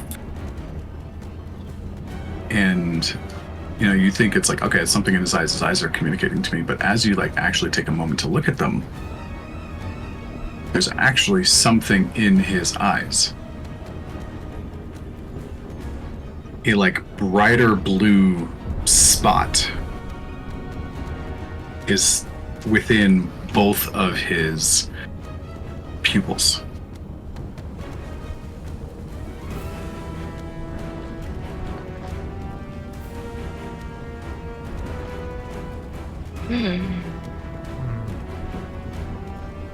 Could it be? I mean, having seen this, I'm thinking instead of doing what I was doing, which was pulling Kenji back and bringing out Fuzz, I might pop Kenji on my back and then still bring out Fuzz. Okay. Since I'm now level Oh, 7 Kenji, and you're can't here. have 2 creatures out at once. Yeah. Oh my gosh. Where do you want Fuzz? Yep, that's the Soul Summoner's big ability at level 7 is he can have 2 beasties. Oh shit. Just as close to the creature as I can, like preferably not in either the smog or the rocks, but I'll take what I can. I think it's within 15 feet, so you ran essentially here. You've got 10 feet of movement yourself left. If you want to reposition to make sure that Fuzz it lands outside of the rocks, you can, because you've got 10 feet of movement left to work with, or you can just plop him on like the last rock spot, and he loses a little bit of damage or a little bit of movement as he gets out. I want to be a little further from this slag anyways, right? So I'll step kind of right in the middle.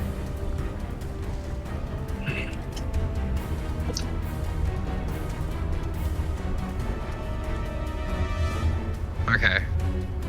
So yeah, then just that works.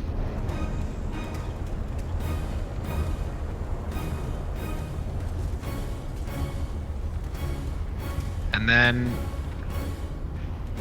did we decide if I can't even remember if they have summoning sickness, or can he do his action now? You're also muted. I had such a good streak of one game going without talking while being 8 on minutes mute. left and you did it. 8 minutes left, son of a bitch.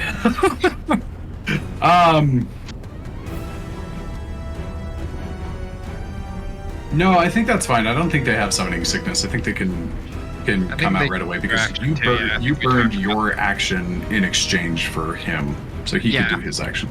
Yeah, okay, cool. So Fuzz will do slam against the salamander. All right, sounds good. Go for it.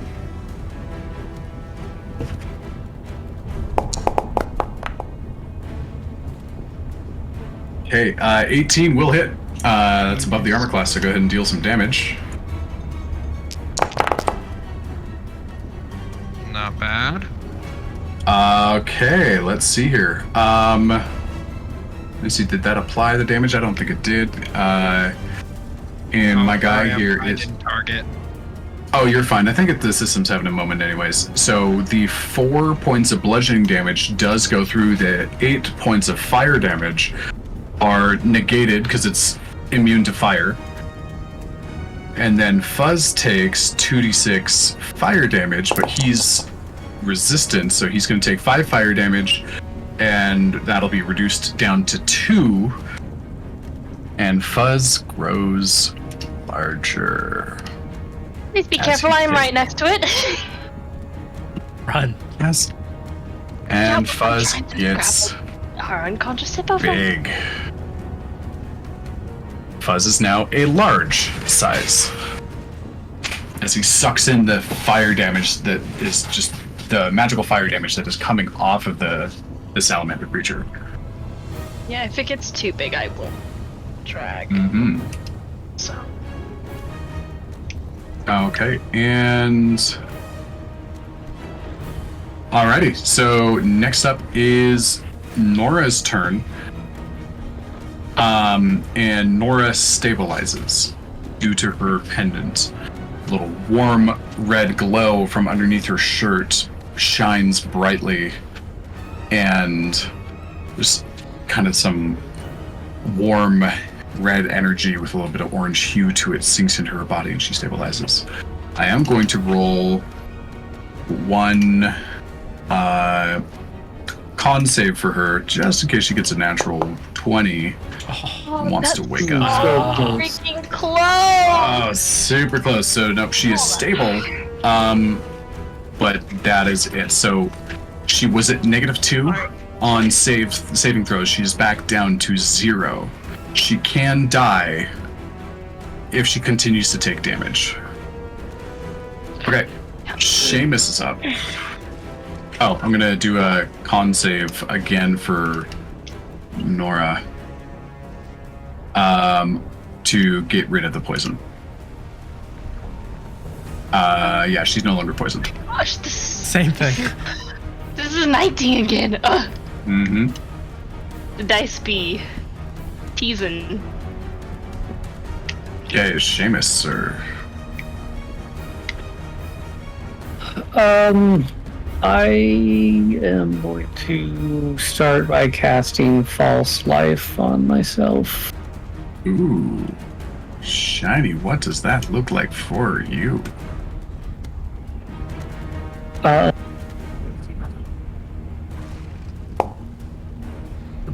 I don't think we've ever seen 12. Seamus do false life before. Yeah, I don't know if I have or not. Nobody can probably see him up where he's at. I'm hoping that nobody can see him because he was trying to hide. Yeah, his veins just would kind of pulse like a blackness to them. Not real healthy looking. But then it just goes away and he looks healthier afterwards. But the process of it, I would think, doesn't look pleasant. I'm kind of imagining the shadows from underneath his body come up and stick him like needles. Is that part of it? Or no? Sure, Totally fine if it's not. we'll go with it. And then I think that he would call out and say, "Ah, did you make it? Are we getting out of here?" No response.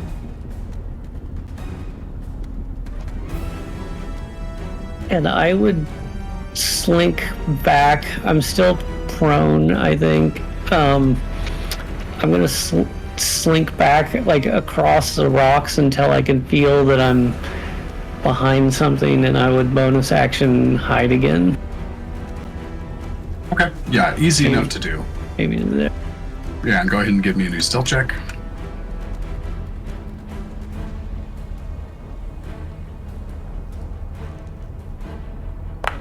It's being creative, but if you turn into a bat or a cauldron of bats, would it matter if you're blind? Because you can see sonar sonically. When I do polymorph, I would get blind sight. I think or Location, baby. something. Oh. Yeah. The problem is that these caverns are too bright with all this lava. Because I have some restrictions as to when I can do that. Oh, you can't. Mm, Yeah, okay. gotcha. As you kind of tuck yourself back in here and go back out the tunnels, or kind of out the way you came from the snail section, it does get a little bit dimmer, by the way. Okay. Seamus, give me 2 con saves, please.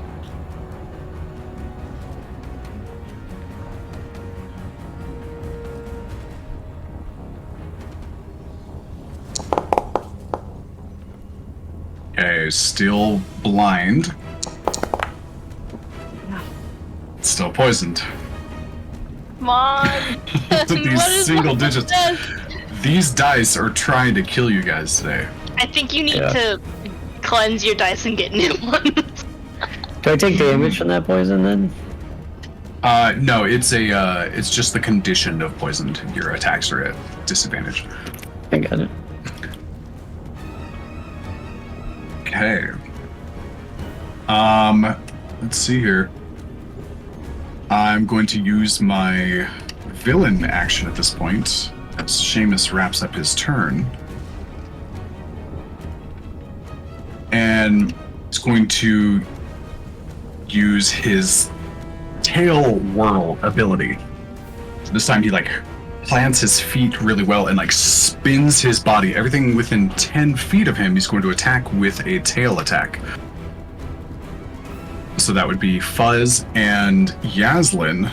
So I'm going to attack you both separately with a tail.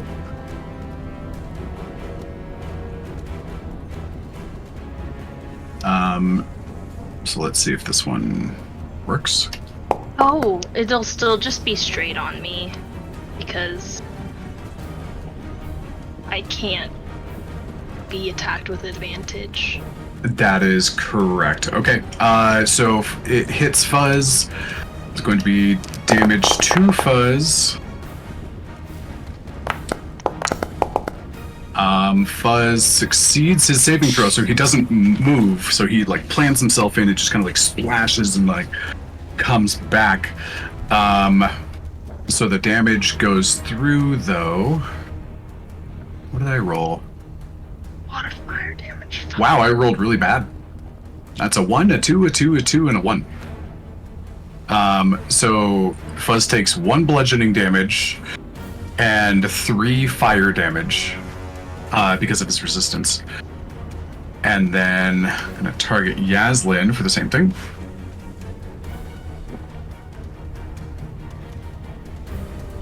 And yep, this will be at normal.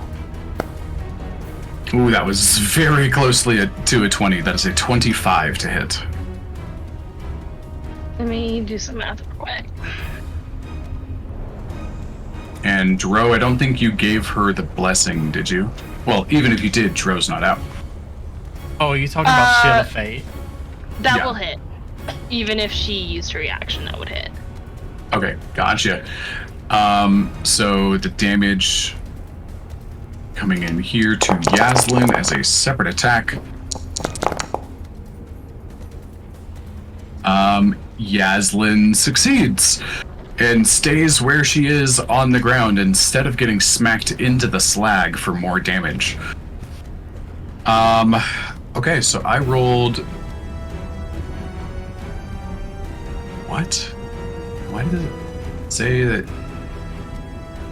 So that's 1 bludgeoning damage, which can't be reduced further, and then 12 fire damage. So that should have been 13 total on Yaslin, but I only see that it took 10. Not sure why. I think it...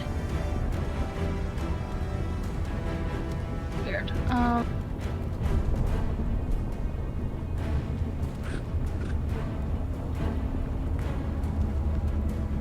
don't know. Yeah, I don't see any math that would make that make sense. Is it adding that 7 to that bludgeoning damage? It should have... I thought it took off 15 from... Oh. Yes, so you're right. That's the 7 is its strength modifier, so it would have been 8 damage reduced down to 4. So it should have taken 16 off. Okay. But I only see that it took 10, so Yaslin, I think you need to take another 6. Alrighty. We are looking not hot. Mm-hmm. Okay. Okay, so now it is my turn. And I do not get my pyroclasm ability back. Fucking lord. Hi, puppy. As it looks around at Fuzz, Kenji, Leo, Nora, Yaslin, kind of glances down the tunnel where these two escaped to. We're gonna call it there. I wanted to do one thing. Dang it! No, you don't get The end the of the initiative. You are at the end of the initiative. It's another like 15 minutes if we go to the end of your turn. Is everybody cool with that? Mostly, are you cool It's with not that? even Kiki? 15 minutes. I know exactly what I'm doing. It's gonna take me 1 minute. Okay, well, I have a bunch of stuff that like I have to do too, and I have to. Oh, figure he's out what still I'm doing. going? That was just his villain action, which happened at Holy the end of Dro's shit. turn or Seamus's Yeah. turn. I thought that was his turn.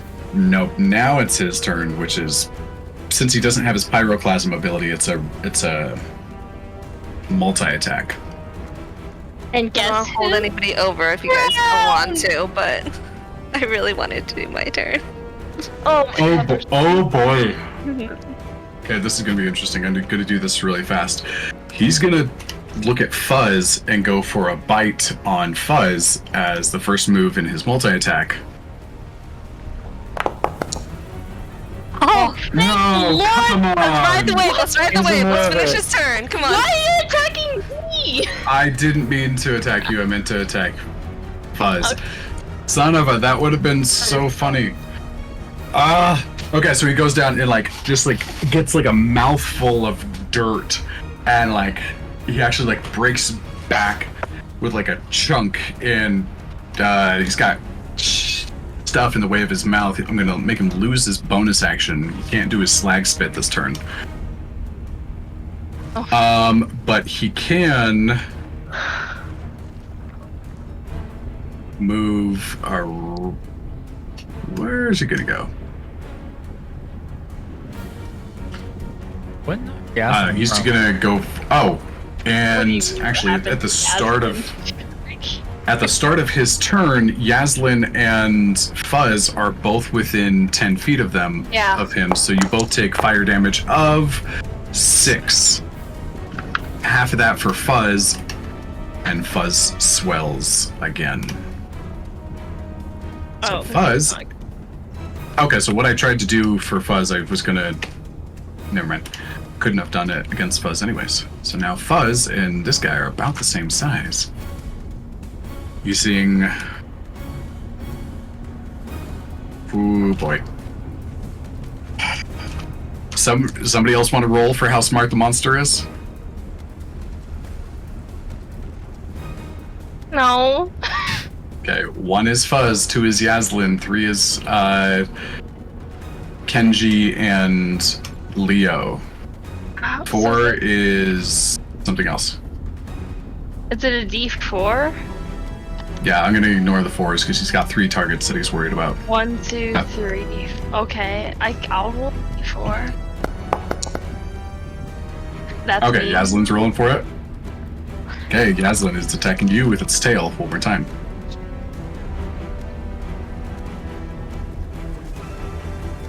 This is at advantage. Nope, this It'll is just be a normal straight. roll. That will No. And has a 28 to hit.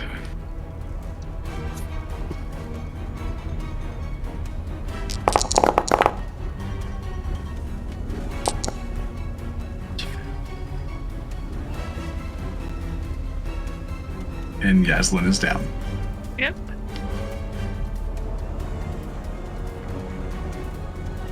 Okay, I see that Yaslin took 17. The heck? No, this time it's not showing as that was. Oh no, it says it should be 24. Oh, it should have been 20, but you didn't even have 20. Yeah, I didn't have 20 HP. Okay.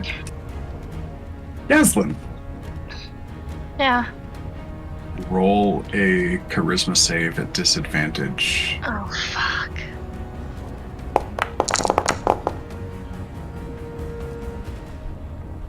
Does that say 42? That's what I was about to say. That's a 10. Oh no. The other was a 20. Are you? The other one was a nat 20. What is that? The answer to life is 42. Is that why it's 42? Yeah. Yeah. Not today, it's Yaslin. not. Guys. Twice in a row, essentially, the tail comes down on you, just slamming you hard. And as you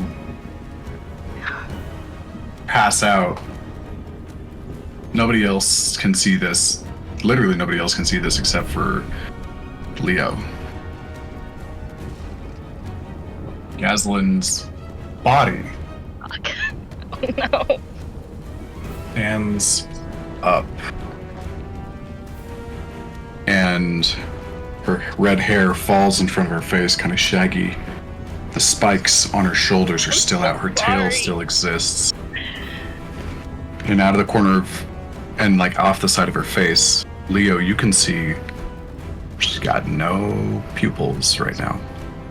Pure yellow sclera across her eye.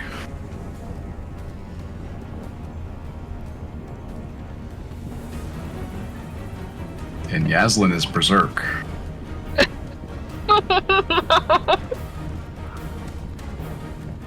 Alright, Margot, what do you want to do?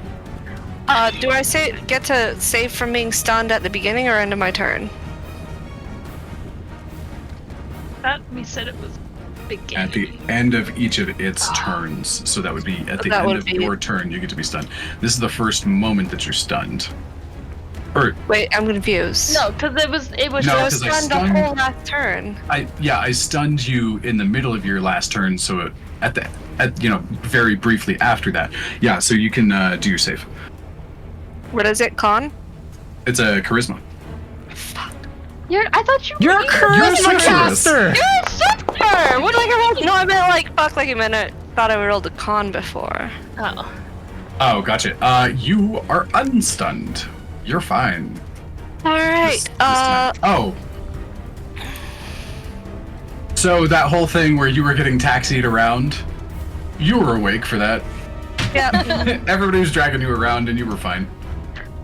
So she's gonna reach out and put her hands on each side of Echo and then drop a wither and bloom on them, and Echo gets to roll a hit dice because she gets to pick who gets healed and who gets damage.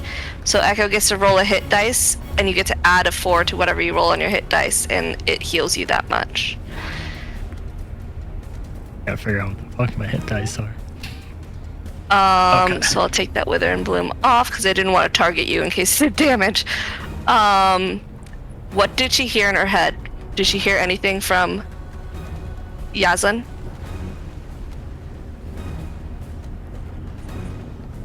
You're muted. Dang it. Twice.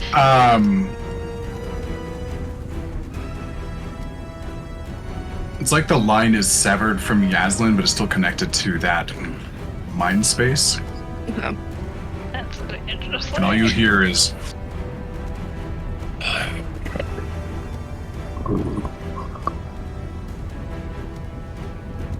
So as she heals Echo, she's gonna say, I think you're needed in that fight. And then after that, call out to that mind space and say, if she dies, you die.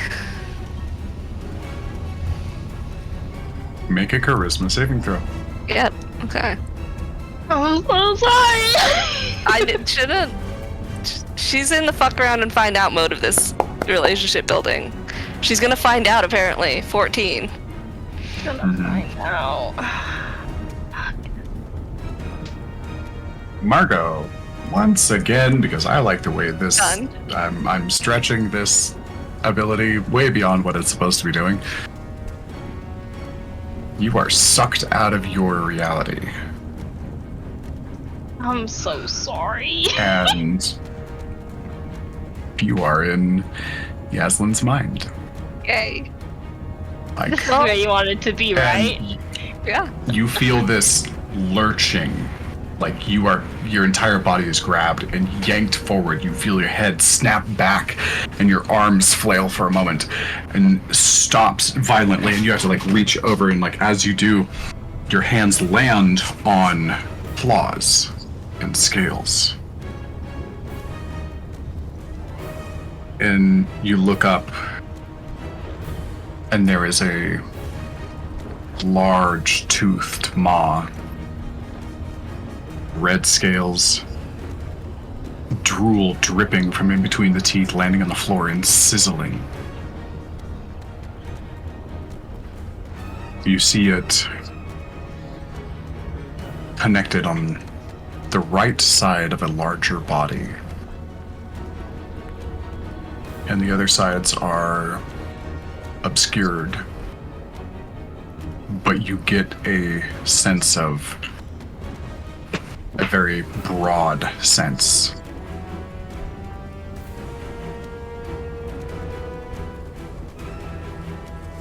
And who are you to tell me what to fear, little mouse? I do not fear death. In case he's out. That's fair. And you look up into the face and stinking, vaporous breath of a red dragon. Oh, fuck. Okay. Yeah. There's a reason, And yeah. I'm guessing Echo just watched me drop unconscious behind him or something.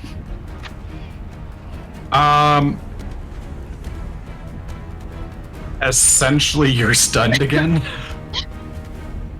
Because like your body's fine. You were just you know the pilot is not at home right now. The pilot is not home. All right. Mm-hmm.